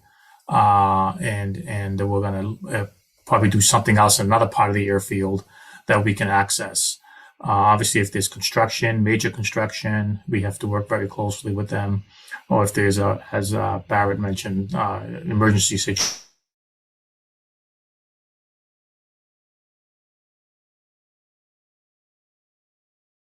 Looks like we might have lost Flavio there.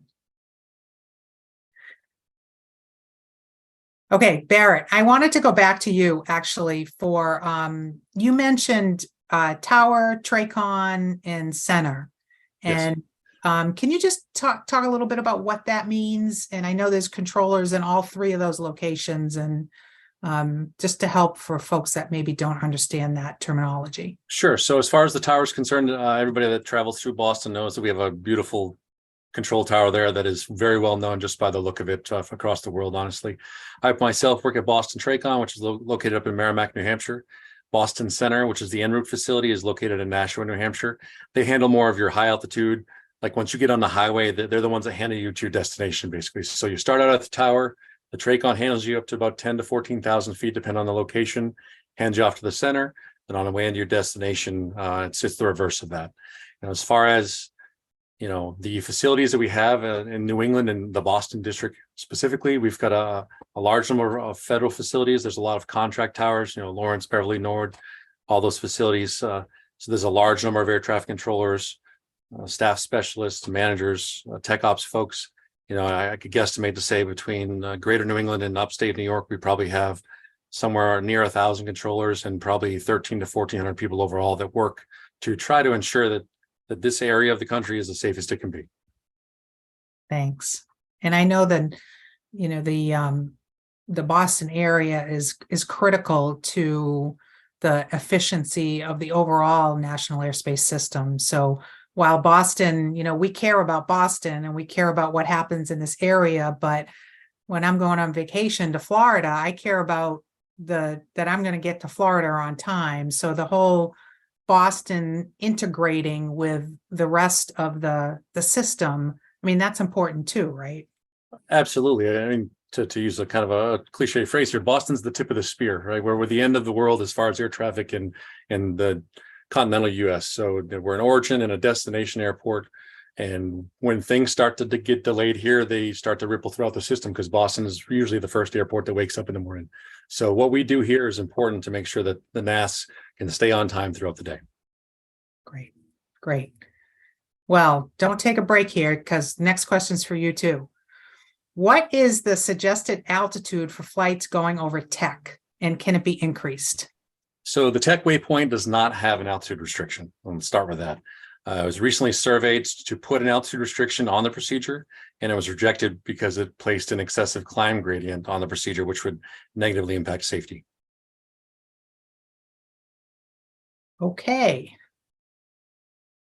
Another question for you. Barrett Brown noted that the new RNAV approach is used for nocturnal overwater arrivals to 33 left.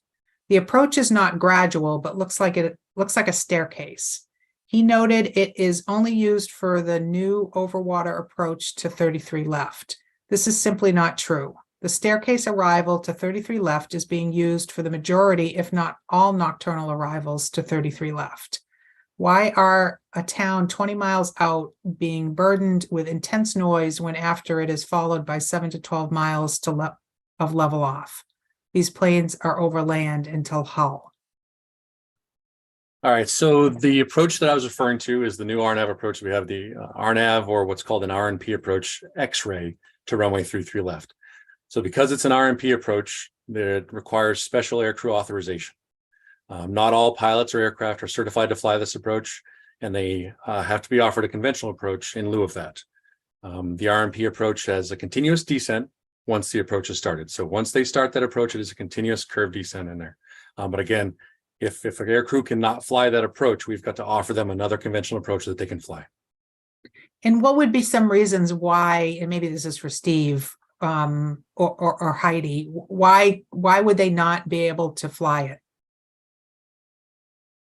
I guess I'll start. I think the most important thing is the aircraft has to be properly equipped with some of that, new technology in there. At Cape Air, we don't have that ability. I know some of the advanced jet aircraft do, and that's why they're designing these procedures. Yeah, and I'll just add to that. I mean, not only does the aircraft have to be equipped, but as Barrett mentioned, the crew has to have authorization and have gone through special training to utilize those procedures. So in some cases, especially in the business aviation world, that's a pretty complex process. And so they may not have the training that is required to conduct those. And I'll add in, Colleen, that from most of the major air carriers are now working very hard to make sure that we're updating our aircraft so that we have both the equipment and the trained air crews to be able to fly these approaches when they're available.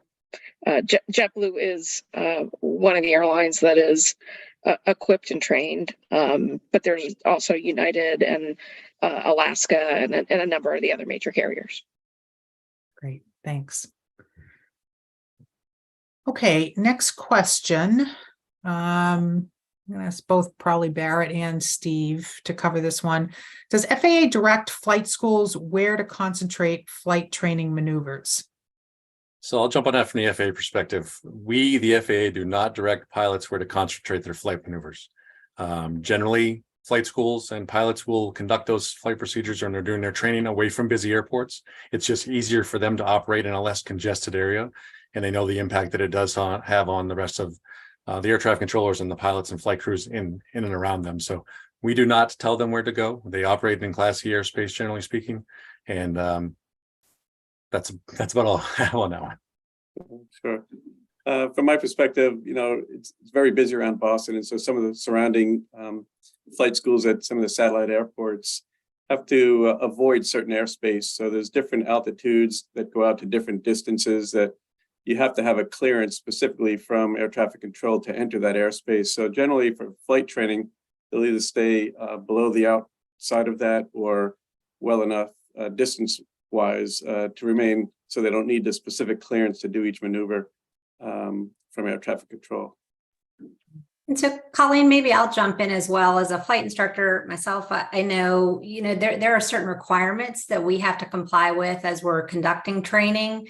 And so aside from trying to stay out of controlled airspace and outside the flows into and out of Boston, we're also making sure that we're complying with the requirements that we need to train to. So there are a lot of factors that go into where that training, occurs. And I can tell you as an operator and a flight instructor that we're not trying to disturb the peace, right? We really truly want to be good neighbors, and typically we'll go to areas that are not over communities. With any time that we can do that, we do. Great, thank you all. And I also know that, I guess I want to just mention that, general aviation and those smaller aircraft and those smaller operations, that's the pipeline of the future commercial pilots. So without those training opportunities and those other airports to do those training maneuvers out of, we're not going to have the pipeline of pilots, and that we need to continue to have a strong national airspace system. So general aviation is a really important part of keeping a safe and efficient national airspace system. All right, next question. How do you inform communities about extraordinary events such as cranes impacting runway selection? So let me see, I'm going to ask Flavio for his help on this one too, but I'll just start with saying that I think we can do better. I think there are opportunities to share that kind of information more effectively with communities. There are a number of processes that are in place with FAA in terms of evaluating obstructions. Those obstructions are evaluated and impacts are determined, yet FAA doesn't actually make an approval or a denial. They evaluate impacts and then identify mitigations. But that part about informing communities, I think, is an area that we can work more effectively with Massport on, particularly for Boston. So maybe Flavio, what's your perspective? I think there's somebody with the mic on. Can you hear me? Yeah, I can hear you good. Yep. Okay. Yeah, I think that the difficulty with cranes is that we really don't know the impacts because it's very difficult to predict pilot decisions. Some of the impacts are tactical, and it's different when we have a major runway closure. We know what the impacts will be because the runway will be closed, and we can provide much more information, much more detailed information than if we have something that may be an impact depending on wind and weather, and depending on ceilings and individual pilot tactical decisions. But I agree with you, Colleen, that we can think about how we can share information. Sometimes the process is so automated that we might not even know about it until the crane is up. So I think we need to work with you to try to figure out a way to inform folks. But I want to let folks know that it's going to be very difficult to predict specific impacts just because there are so many variables associated with that. Thanks, Flavio. Okay, next question. When will planes landing in a southwest wind situation stop flying over Peabody at or below 2,000 feet every 30 seconds? What is happening with the results of the MIT study that said there was a safe alternative landing for 22 left landings that could go over the ocean near Nahant? No one knows the answer to this. Has the new landing been tested, and when will it be implemented? So I think I can probably answer the second half, but I'm gonna ask Barrett to cover that first part. When will planes landing in a southwest wind situation stop flying over Peabody at or below 2,000 feet every 30 seconds? Well, thanks, Colleen. So the RNAV GPS for 22 left, it's been in development for quite a while as part of the Block 2. It's not in effect yet. It's still being going through the process, but once it does, so that's my understanding of what that procedure looks like. It's going to be changed, so the aircraft are going to stay over the water longer and end up joining the final, about a 4-mile final after they cross the Nahant Causeway. So there is a procedure that is in process at this point. Once that goes into place, we'll start using it as soon as we can. And can you just touch on that sounds awful low, 2,000 feet over Peabody? Does that make sense to you? I don't think that is necessarily an accurate statement. I think that we've got a situation where we've got a lot of larger aircraft that are going in and out of the Boston airport. Airlines have switched to larger fleet mix and moved away from that smaller regional look.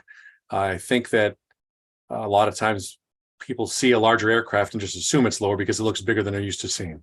So I don't know if that 2,000 feet is true right there. I can understand that occasionally it probably does happen, but I don't think it's something that happens on a regular basis. Okay, thanks. So I think you actually covered pretty well the status of that procedure. Maybe I'll just turn to Veranda and she can touch on the environmental analysis that goes along with the implementation of that new 22 left approach procedure. Yes, for the 22 left procedure, what we did, the FAA, we did an internal review and they did a noise assessment. And based off the noise assessment and no other environmental impacts, it was completed with a cargo exclusion. The publication date is for later on at the end of the year. And that's all the updates I have right now. Thank you. Great, thanks. So we'll keep our fingers crossed that it makes it through the process and hopefully be in use later in the year. And I'm a North Shore resident too, so I'm excited about that one. Great. Okay, next question is for Barrett. I live in Hull, near the Hull-Cohasset town line. I am a senior and have lived here all my life. I have definitely seen and heard an increase in flights. Planes used to fly down the middle of the Straits Pond, but during the past 5 to 10 years, more have been flying directly over the Green Hill residential neighborhood. JetBlue seems to be the one airline that flies an arrival route over the water. Why are more airlines not flying over the middle of the Straits Pond or out over Mass Bay instead of directly over residential neighborhoods? So I think we can go back to the discussion we were having about the RNAV X rate of 33 left. Again, it's an RNP approach. It's designed to fly over water with a curved approach. It does require a different aircrew authorization and different equipment on board the aircraft. So with all of those things in place, more airlines will be able to do it. But until everyone is up to par as far as the training and equipment, unfortunately, we will still have some aircraft that will be flying a normal ILS. Okay, and I think we heard from Lee earlier that JetBlue is one of those airlines that has equipped and has trained pilots. I will also mention that after some conversation with the Massport Community Advisory Committee earlier this year, we have spent some time looking into the use of that procedure and are looking at ways to increase its usage. So that it was implemented in December of 2021, so a little over a year ago, and the usage is not up to where we would like it to be. So we are looking at ways that FAA can influence the increased use of that procedure. Next question for Barrett again. Why is the new RNAV approach that was designed to keep nocturnal arrivals to 33 left over the water starting in Marshfield in the descent noise over the ocean, not the primary nocturnal arrival path used. After the years-long MIT FAA study, why is this not the primary nocturnal arrival to 33 left path? And if it's not being used, the approach style of staircase rather than gradual approach is still being used over land. Why? So again, basically the same answer I just have given a couple times. They aren't have X-ray 33 left, but to add on to it, as far as the primary approach that is used. So this is our primary approach that we advertise during nocturnal times when the weather allows us to. There are weather considerations to go in this. It does not have the same weather minimums as like a Cat 3 ILS, which goes right down to the ground, basically. So we do have to take that in consideration. But it is when we are able to, when weather and volume allow us on during our nocturnal times, it is the primary approach that we advertise. Right. Okay. Thanks. And that has the continuous descent once the approach is started, right? Yes, continuous descent and curved approach. It's not a step down procedure. Okay, next question is for Steve from Massport. How is the air quality monitored in communities under the flight path? Colleen, I can take that. If that's okay. Okay, great. Thanks, Flavio.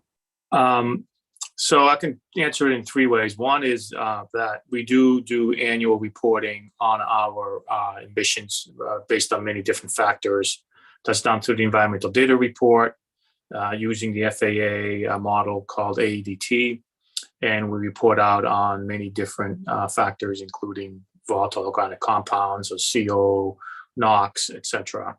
The second thing is we're engaged with the FAA, the Ascent Center of Excellence, which is doing a lot of research on noise and emissions. And part of that collaboration is we're hosting and working with local universities that are actually doing ultrafine particle monitoring around the airport. We've also worked, so that'd be Tufts or Boston University. We've also provided data to Olin College, that's done a lot of monitoring. Finally, as Lisa, our CEO, mentioned early on the video, there's a whole net zero effort that's underway that's getting us to a net zero by 2031 on emissions we control, as well as we work with our partners on emissions that are out of our immediate purview. And in that work, we do a lot of analysis related to our CO emissions and how do we tackle them and reduce those. So there's a lot of different ways we get to do that. And we report it out on a regular basis through the environmental data report. Thanks. And Richard, anything you wanted to add to that? I guess the only thing I would add to that is that I'm not aware of any airports that have their own air quality monitors that are constantly monitoring air quality. I just don't know if that exists. What I do know is that the EPA, through the Clean Air Act, has a nationwide system of air quality monitors that's been running for decades. And the management of that system has been delegated mostly to the states, but it's still overseen by the EPA. And all agencies can tap into that system of nationwide air quality monitoring as they need it for their air quality assessments. And people can find that information on the EPA website. Interesting. Thank you. Next question is for Massport as well. We received a few questions about where community members can find specific information about noise levels in their town. So Steve, can you tell us about the reports that the airport produces? Sure. Thanks, Colleen. Yeah, so we have 30 noise monitors around Logan Airport, and we have 6 around Hanscom Airport. Our summary data is in our environmental data reports, which is reported yearly, accessible through the Massport website under environmental reports. So you can see all that summary data for all 30 of those sites. If you have more specific questions about more event data, specific timeframes, that's when it's best to give the noise office a call so we can investigate and get that information for anyone that's interested in it. All right. Next question. That's Barrett to start us off on this one. We are told runway use is influenced by wind direction, but what else determines runway use at Logan? And who decides which runways should be used? So other than wind, the runway configurations are also influenced by demand versus capacity. So demand is the amount of arrivals and departures on any given hour. Capacity is how many arrivals and departures the airport can handle for that given hour. So it's always a balancing game of demand versus capacity there, taking into consideration wind and weather. As far as who has the final decision on what runways are going to be in use, that comes down to the tower supervisor at Boston Logan. They make their final determination, but they don't do that in a vacuum. They collaborate with the TRACON and Boston Center, and we in turn collaborate with the command center down in DC and also with our airline partners to figure out what the flight schedules look like for the day, if there's going to be some kind of weather impact that's going to reduce the demand that we don't know about, or if there's some kind of maintenance that needs to be completed by Massport. So all those things go into it, but the top two are weather, wind and weather, and then capacity and demand. Okay, and maybe Lee, you can talk about the airline aspect of it, and Barrett mentioned the command center and kind of how that demand part works. Yeah, we work with on a strategic planning time frame every day. We'll coordinate with the Air Traffic System Command Center, which is the FAA facility that kind of oversees the overall national airspace system, and as Barrett mentioned, takes a look at what the demand is at a specific airport, and then also what the expected configurations are, and what arrival and departure capacity is associated with that. So we'll certainly share any changes that we might have to our schedules, or if we've maybe changed the type of aircraft that we're flying. We can also coordinate with the tower as well as the other facilities on if there's a special circumstance, maybe we're landing a little bit heavier than we expected to, and we might need to request one of the longer runways than what we had originally done in our flight plan.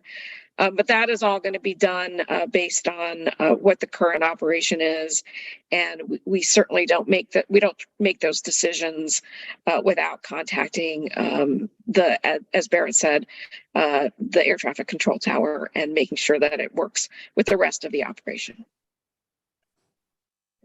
Thanks.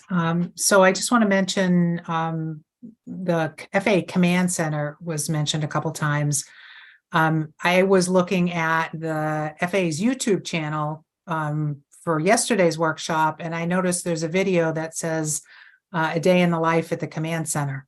So if you want to learn more about the Command Center, check out FAA's YouTube channel, and it's pretty interesting, the work that goes on there. Okay, next question for Richard. How is noise measured from airplane landings when the wheels touch down and speed brakes are deployed? The actual measurement of aircraft noise is done when new aircraft and engines are developed, and the noise levels generated by those aircraft are measured to ensure that they comply with the international standard. The noise standards for jet aircraft in the United States is set by international treaty that then flows downhill to federal regulations. And those noise levels are utilized in FAA computer modeling. Whenever any airport wants to do a noise analysis, they use a computer model that's the FAA owns called AEDT, the Aviation Environmental Design Tool. It's the same computer model that both calculates noise and air emissions from aircraft. And when an airport does a noise study, whether it's in an environmental assessment or a specific standalone noise study, all the data that's entered into the model includes all the flights in and out of the airport for a year, the exact location of the runway ends on the earth, the flight tracks using radar data, the weather data for the whole year. And then that computer model runs the airport for a whole year, and the output is a noise contour model showing all the noise all around the airport generated by all the aircraft that go in and out. So that calculation is done by the noise model, and it's very helpful not only to determine what's the noise now, but what might it be in the future if there's a change made, if a new runway is built or runway is extended or some other change to the airport, you can actually predict what the future might be. And that's where the computer model really is very helpful, because sitting there measuring aircraft noise certainly can be very valuable, but what you need is a way to predict future noise to help in your decision making. And that's where the AEDT model comes in very handy.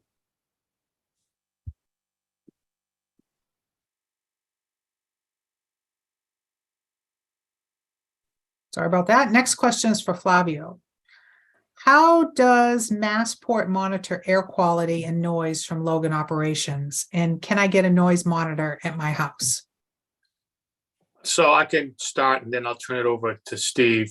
I think I've already answered the air quality component of this question. And regarding the noise, the ADT model that Richard talked about and I talked about earlier also does the noise modeling, obviously, along with the air quality modeling. So we do that on a regular annual basis, and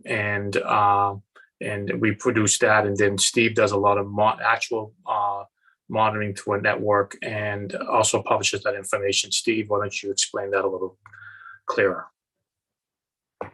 Yeah, sure. So as I mentioned before, we have those 30 noise monitors around Logan, recording noise around the clock, and that data we publish in summary form on the EDRs. As far as the second portion of the question, can I get a noise monitor in my house? We do have the ability through our noise monitoring software to apply virtual noise monitors, which kind of utilize more of the technology that Richard was discussing with the AEDT model, which basically models aircraft noise at a particular location. So we can kind of utilize those to get some of the aspects of having an actual noise monitor, but just using the modeling rather than a physical noise monitor. So it's beneficial too, because it kind of, we get a lot of background noise in a noisy city environment, and the modeling kind of really gets rid of some of that background noise information. The model's just looking at aviation related noise. So it's a little bit cleaner way to look at the data, where we're just looking at aviation related noise. Okay. Next question is going to have Barrett start us out. In Melrose, aircraft fly lower over us now than before. What changed? So aircraft over Melrose, there's been no change in altitude assignment to any lower altitude than we've had in years past. And there's been no procedures that have been put in effect that would require them to do so. As I said before, when we were discussing the PBD situation, we do have larger aircraft. They do appear lower because they are large. And I think that is part of what we're seeing here when we have these conversations. Just on a side note, I know a lot of people think that air traffic controllers are very finite in how we vector aircraft, and we know exactly what community they're going over at all times. We do not depict towns or communities on our radar scopes. We look at it. And we look at airspace, we look at airways, we look at airports. So we don't actually see your town specifically. So it's waypoints and fixes that we're flying over. Okay, thanks. I think, Steve, you may have a little more insight into this as well, because I know Massport answers, a lot of the noise complaints and does some investigation there. So anything you want to add on that? Sure, and it kind of ties into what Barrett was explaining. Definitely the perception plays a role in seeing the aircraft, especially larger aircraft. As you mentioned, we're seeing a return to international travel, so we're seeing a lot larger jets coming into play, and a general transition from all the airlines to a little bit larger aircraft. And that can definitely seem like from the ground that they're closer, but we do have a nice tool on the Massport website on their live flight tracker, where people, if they're concerned about the altitudes, can actually track these aircraft to check their altitudes to see if there's any changes. And we can also obviously help with the noise office as well. If they file a complaint with their concerns, we can definitely research it to make sure that the aircraft, are operating in their normal altitudes. Okay, next question is for Steve from Cape Air. What makes Cape Air operations different than other propeller planes? Can they operate at another airport besides Logan? Yeah, sure. Thanks for that question. Cape Air, we are a scheduled airline that operates twin engine aircraft. We have propeller-driven reciprocating engines, usually 9 passengers. And we provide high-frequency flights to many airports into and out of Logan, but also throughout the whole New England area, into New York and New Hampshire, Maine. We're also out in 4 other regions throughout the United States as well. But that's the biggest difference for us.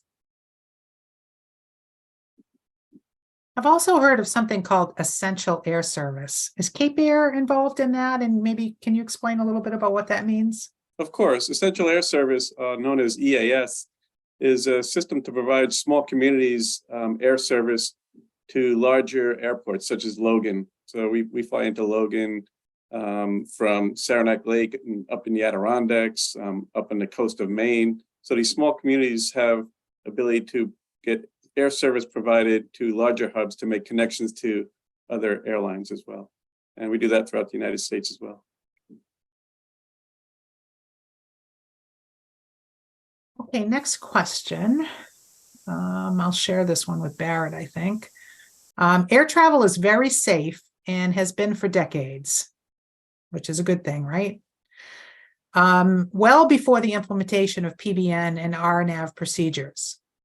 What is the incremental benefit in terms of risk reduction and increased safety using these procedures versus the significant cost to the health and well-being of those living under the concentrated flight paths? So maybe I'll ask Barrett to answer that one first. Over to you, Barrett. So from an air traffic and tech ops perspective, the cost of maintaining ground-based navigational aids is just getting unsustainable. Finding parts for some of these older systems that aren't developed and made anymore is just becoming a process that it's not something we can do in a timely manner. And it's the cost is just, that's probably the most paramount part is the cost.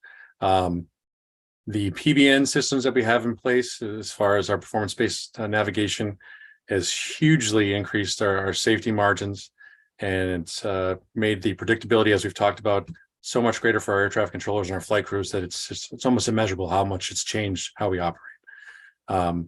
It does allow us for expansion, like we talked about, because the airline industry and the users, the users of the airlines want to fly more. We're getting back into the travel way of life, and the system needs to expand, and PBN allows us to expand at a much more rapid pace and allows us to have more volume in a tighter amount of airspace, honestly.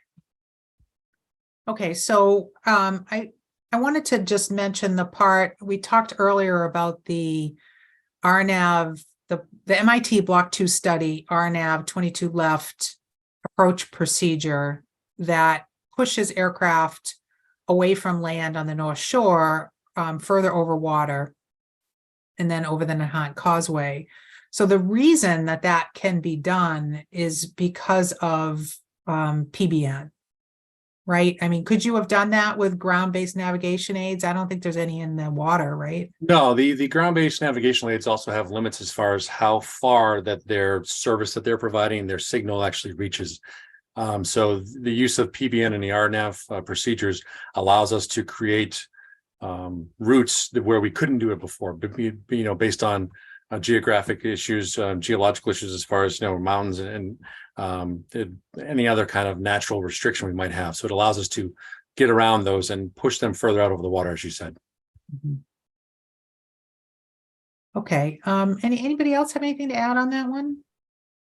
Yeah, Colleen, I think one thing I'll add into that is the question talked about the safety versus noise implications of new or improved navigation. I think the one thing that the questioner missed was, I think the driving force behind new forms of navigation was perhaps not safety, but capacity. I think Logan is perhaps the 20th ranked airport in the nation based on number of flights. And in those top 20 or 30 airports, they're really, really busy, and there are times when they're too busy. And if you can use improved navigation aids to allow more flights safely in and out by having aircraft closer together, but still safely, that benefits the people on the planes. So I think the people on the aircraft who can get in and out of their destinations quicker because There's new navigation aids that allow the aircraft to come and go a little quicker, a little closer together, and still do it safely. I think that's the benefit to the system that probably was the driving force. Okay, and then I think we can go back to one of the questions that we talked about earlier in terms of putting restrictions, airport restrictions, curfews, limiting types of operations is, I guess my response, maybe perhaps from the community to, making the system more efficient and being able to accommodate more aircraft is, so why don't we just tell them they can't land? Why don't we just limit the amount of flights? And we can't do that, I think is what I heard. But also from a market perspective, I think Lee spoke about that earlier tonight around, the airlines go where the markets are. And, the amount of flights is driven by market forces, where they are going and when they're going. Colleen, Mhm. I'd like to add some context on this discussion. Over the years, there's two long-term trends have been happening, and we can continue to see that. One is the number of flights have actually down at Logan over the decades. So if you look at where we were in 2000 or the late 90s, there was a lot more flights and less passengers. And over the years, the airlines have upgauged, and that's allowed them to put more passengers on less flights. So we had almost 500,000 flights pre-2000, and now we're at 400 something thousand flights, so even less because of recovering from COVID, but yet we have more passengers. So that trend has been a positive from that perspective. And then also the engines have gotten a lot more quieter. So although obviously people are impacted by our operations, and obviously by the kind of questions we're getting tonight, it's something that we need to improve as we can go forward. We recognize that, but the industry has done a lot of good work in terms of reducing engine noise from the source, and our contours have actually been shrinking over the years. However, we can still do more, and this is evidenced by these questions we're getting tonight. Okay, thanks, Flavio. Okay, next question is, I'm going to start out with Steve from Massport. The number of complaints since 2013 have increased exponentially. 2013 year-to-date complaints were 695. Year 2023 complaints are 68,224. This is a 9,716% increase. If Massport claims it's committed to noise abatement, why has noise increased this much? And what is FAA and Massport planning to do to abate noise? Thanks, Colleen. Yeah, so, we have to be careful not to compare the complaint numbers to actual noise increases. As Flavio just mentioned, our noise contours are shrinking. The aircraft are quieter. We've seen, a steady increase to stage 5 aircraft, which are the quietest aircraft out there at Logan. So the numbers we're seeing in the increase in complaints is more due to the methods at which people are complaining. And in 2013, 2010, we saw lots of complaints coming in via just the telephone. With online complaints, we've seen the number drive up dramatically, especially with third-party apps that people are able to complain by pushing a button. That has dramatically increased our numbers of complaints. The push button complaints started in about 2018 and really started a dramatic increase. So the increase really isn't so much to do with noise as it is the methods to complain have become easier, which we want. We want people to be able to complain if they're bothered. But that's really what has driven that number up. And if you look at actual individuals complaining, that number has remained pretty steady over the years, which it tells us how many actual individuals are complaining, not how frequently or how many times they complain. Thanks. Richard, anything you want to add to that one? Yeah, Rick, I would agree with what Steve indicated, that it certainly much easier for people to complain. But I think also it's human nature that you can't remember how you felt in a prior time. During COVID, when the flights were down dramatically at Logan and every other airport, things got quieter. I don't remember how that felt. All I can remember is how it feels today when an aircraft flies over my head and wakes me up. And I think it's just human nature that when it's quiet, people very quickly become accustomed to that environment. And what they feel is how they feel now based on what it was recently in some recent past time, which could have been quieter. So I think using number of noise complaints to track noise is just not accurate at all. It never has been. Massport and the FAA can track the number of flights in and out of every airport, and we can calculate the noise based on that. And it does not track well with the number of complaints, not just at Boston Logan, but at any airport. That's been seen time and time again. Historically, aircraft are getting quieter, but over time, the number of flights increase, and most airports over the long term do get noisier. That's the way it has always been. And the industry and the FAA continue to make aircraft quieter to try to counteract that. And just a quick additional context, when MIT started doing its work on the RNAV study, they looked at the residences, the addresses, the number of residences that complained, and correlated that with the flight tracks, and they got a very good positive correlation between the flight tracks and that. So, and they're doing additional research on that and trying to get to a more higher kind of fidelity of correlation. So that also supports kind of Steve's point about the number of individuals or residences versus total numbers.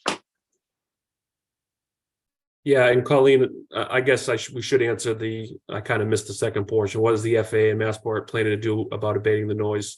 You know, we are restarting our residential sound insulation program to give people right around the airport some noise benefits. We have the MIT study, some new, noise abatement flight procedures. So those are the kinds of things we're doing to try to alleviate some of the noise issues. We do take all the complaints seriously and are making attempts to abate the noise as best we can. Great, thanks. Thanks, everyone. Okay. We're going to go back to the MIT study. Massport paid lots of money for an MIT study of landing and departures. When are you going to implement the findings for a new path for landings to runway 22 left? So that approach procedure is in development. We talked about that a little bit earlier tonight, and the procedure publication is anticipated later this year. Okay, next question is for Steve from Cape Air. It's early, but do we have a sense of whether electric or hybrid power will reduce propeller plane noise, or is it mostly generated by the props themselves? That's a great question. Thanks for asking. It is early, but it's a really exciting time. There are several manufacturers that have approached Cape Air and industry-wide looking for support. We have been involved with some of these engineers. From what I know so far, it's going to make a significant reduction in overall noise. Think of it as an electric motor instead of an aircraft engine with exhaust and everything. The propellers do make a certain amount of noise that you can't really avoid, you can mitigate. So it won't be silent, but significant reduction in noise is my understanding from the engineers we've spoken to so far. Yeah, that's an exciting future development, that's for sure. Very much. Okay, I see it's a little past 8 o'clock. We're going to keep going. We're still getting questions, so hope you can hang in with us. Next question is for Richard, and it's in 2 parts. It's a little bit long, so bear with me. Part 1 is, I understand that quieter planes are phasing out noisier ones. Is that true for Logan? If so, when will we hear a change? I understand these are stage 5 noise certification, which I believe is SNL 50 to 55 dB. That's part one. Part two, when were the public hearings held prior to implementing the next gen system? What triggers public hearings and how is the public alerted?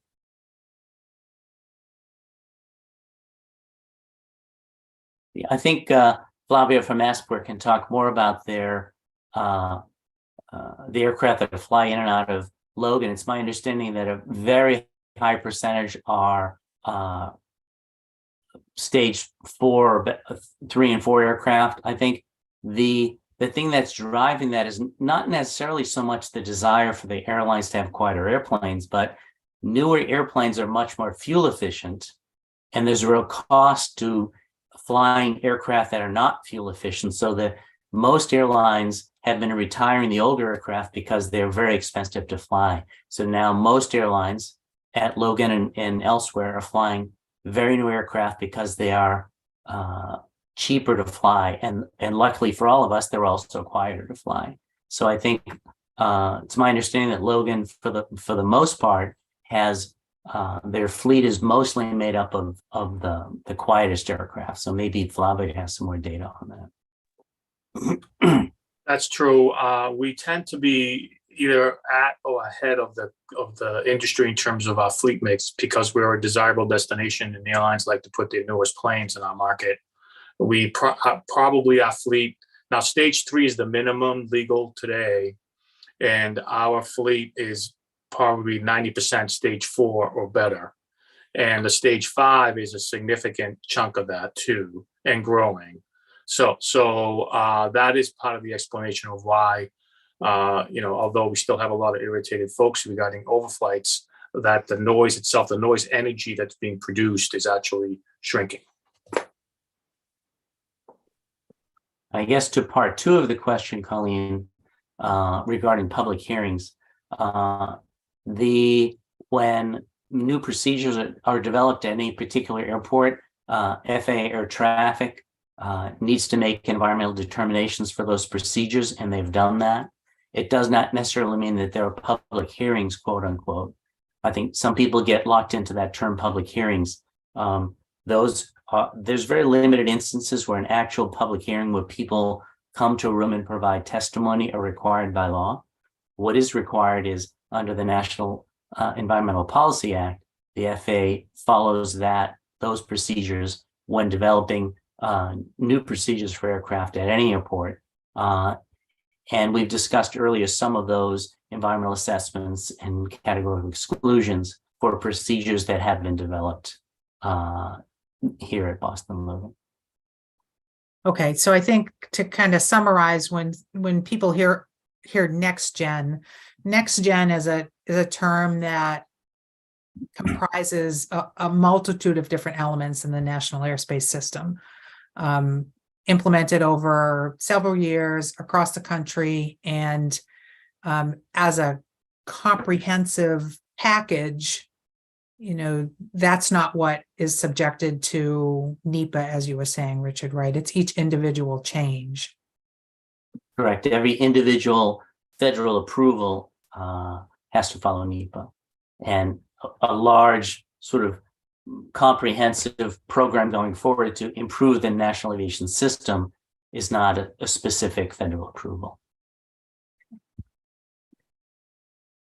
All right, next question is for Steve from Massport. I understand that there was only one noise monitor in Medford. How can I learn the locations of the other 29 monitors? Sure. Yeah, so there is only one noise monitor in Medford. We do have a couple in East Boston. Some of the closer in communities, Winthrop, have multiple noise monitors, obviously with their proximity to the airport.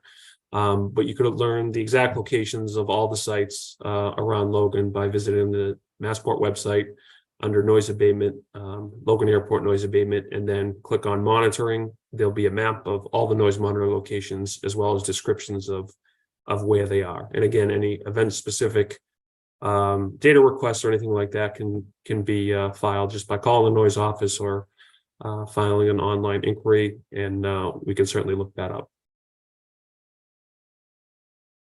Okay, it looks like we've come to the end of our questions. I've got one last question, and I'm going to ask a variety of panelists to chime in on this one.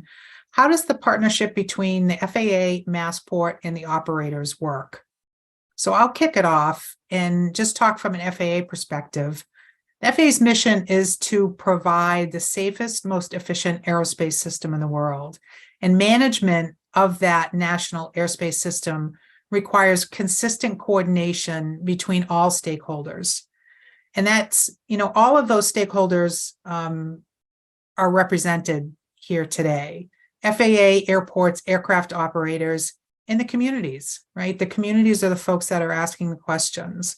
So all of those folks are important to the conversation. FAA, I feel, has a really strong relationship with Massport. I think there's many different parts of FAA that work with different parts of Massport, and that relationship is strong. Maybe I'll just turn it over to Barrett to talk from an air traffic perspective. How do you feel about that relationship? Thanks, Colleen.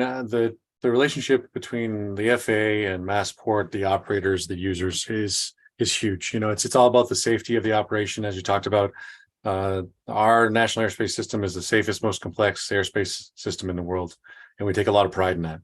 And safety is our number one priority. And we establish all these safety parameters, and we ensure that they're being used on a daily basis by communicating constantly with our users, with the airport operators, whether they're airfield maintenance folks, the airlines, different community groups. We're always talking with people. I mean, twice a day we have standing telecons. We talk with Massport, the National Weather Service, other facilities to talk about what our plan is for the day. We then every 2 hours talk to the command center. All the airlines are on there talking about what our plan was, how it's changing, what the next plan is. So it's this constant back and forth of letting people know what's going on, what our expectations are, what has come up that surprised us, what things are changing, and how we're gonna adjust to make things work. When an air traffic controller comes in for the first part of their shift, they know that there's nothing more important than safety. That is the expectation that never changes. We never waver on that. And when they walk out at the end of the day, they know that they've done everything they could to provide the safest operation for not only the people that are using it, but their friends and their families as well. We all travel. We all have friends and family that travel. So it's important that we all make this as safe as possible to ensure that everyone can get home safe. Thanks. Maybe Flavio, what's your thoughts? Yes, thank you. We work with the FAA every day, like Barrett said, and we have a very close relationship. Safety, security, and operational coordination happens at all levels at all our three airports, whether it's the folks on the airfield or the folks working and planning out the day or the week or the construction season. We also work very closely with the FAA region, with Colleen's office on many policy initiatives like the RNAV study, which we did over multiple years and continue to follow. We work with the Burlington office also in the airports division related to safety. The grants, we receive grants, VAIL grants that target emissions and reduce emissions by us in building electrical infrastructure. Soundproofing grants that was mentioned by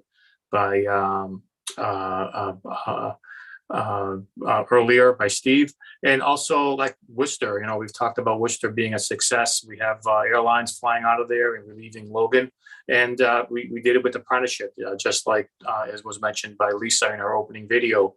How we've invested so much money into the Cat 3 system and into the airport itself, so it can be a viable airport and relieve Logan, as well as Bedford relieving Logan. So it's a across the board partnership. Sometimes you agree to disagree, like any close family, and we coordinate and we work and we engage with the community and try to get things right. So I guess that's my perspective on that. Thanks.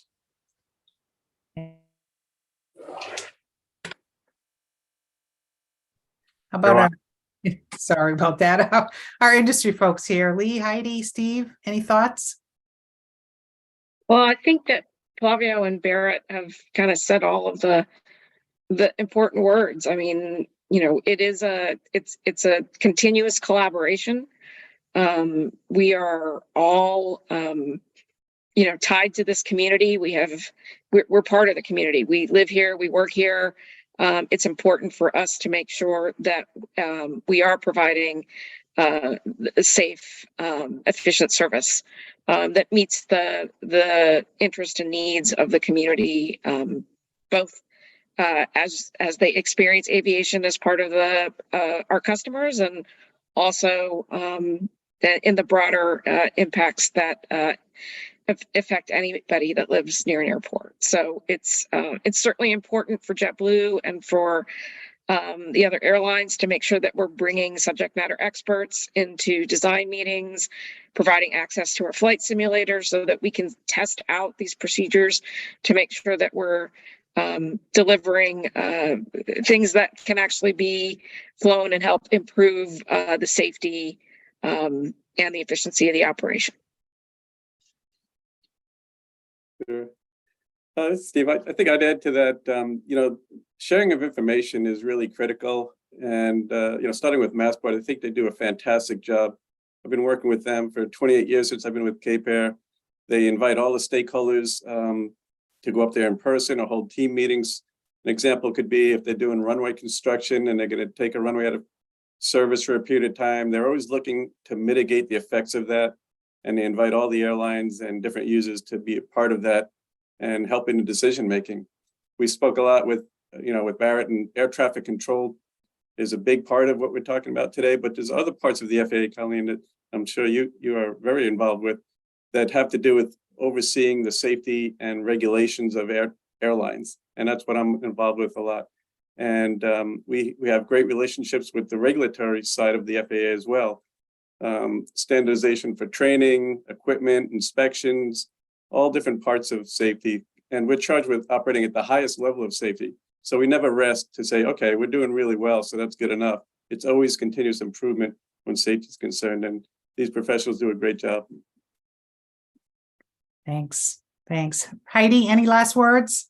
No, I couldn't say it any better. I think everybody has hit the high points. But I do just want to add one thing. It's not just about the safety of folks in the air and our passengers and those in the back of our aircraft. It's also about safety of the folks on the ground. And we do care. I think that's why we're here answering questions from the community.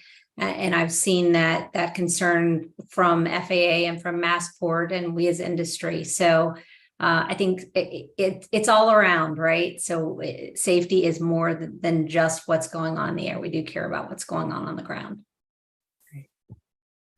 All right. Well, thanks, everyone. That was our last question. I just have a few closing remarks. I want to say that this workshop and discussion do not constitute a final agency action or order issued by the Secretary of Transportation under Title 49, United States Code Section 46110. This meeting was informational only and as part of an ongoing dialogue between the FAA and its external stakeholders. We heard many good questions, and I hope our answers were informative. If you'd like to view the workshop again, please visit FAA platforms on Facebook, YouTube, and Twitter. You may also visit the project website page shown on the screen. Thank you to our specialists for providing their expertise. We really appreciate you joining us tonight. Thank you and have a good evening.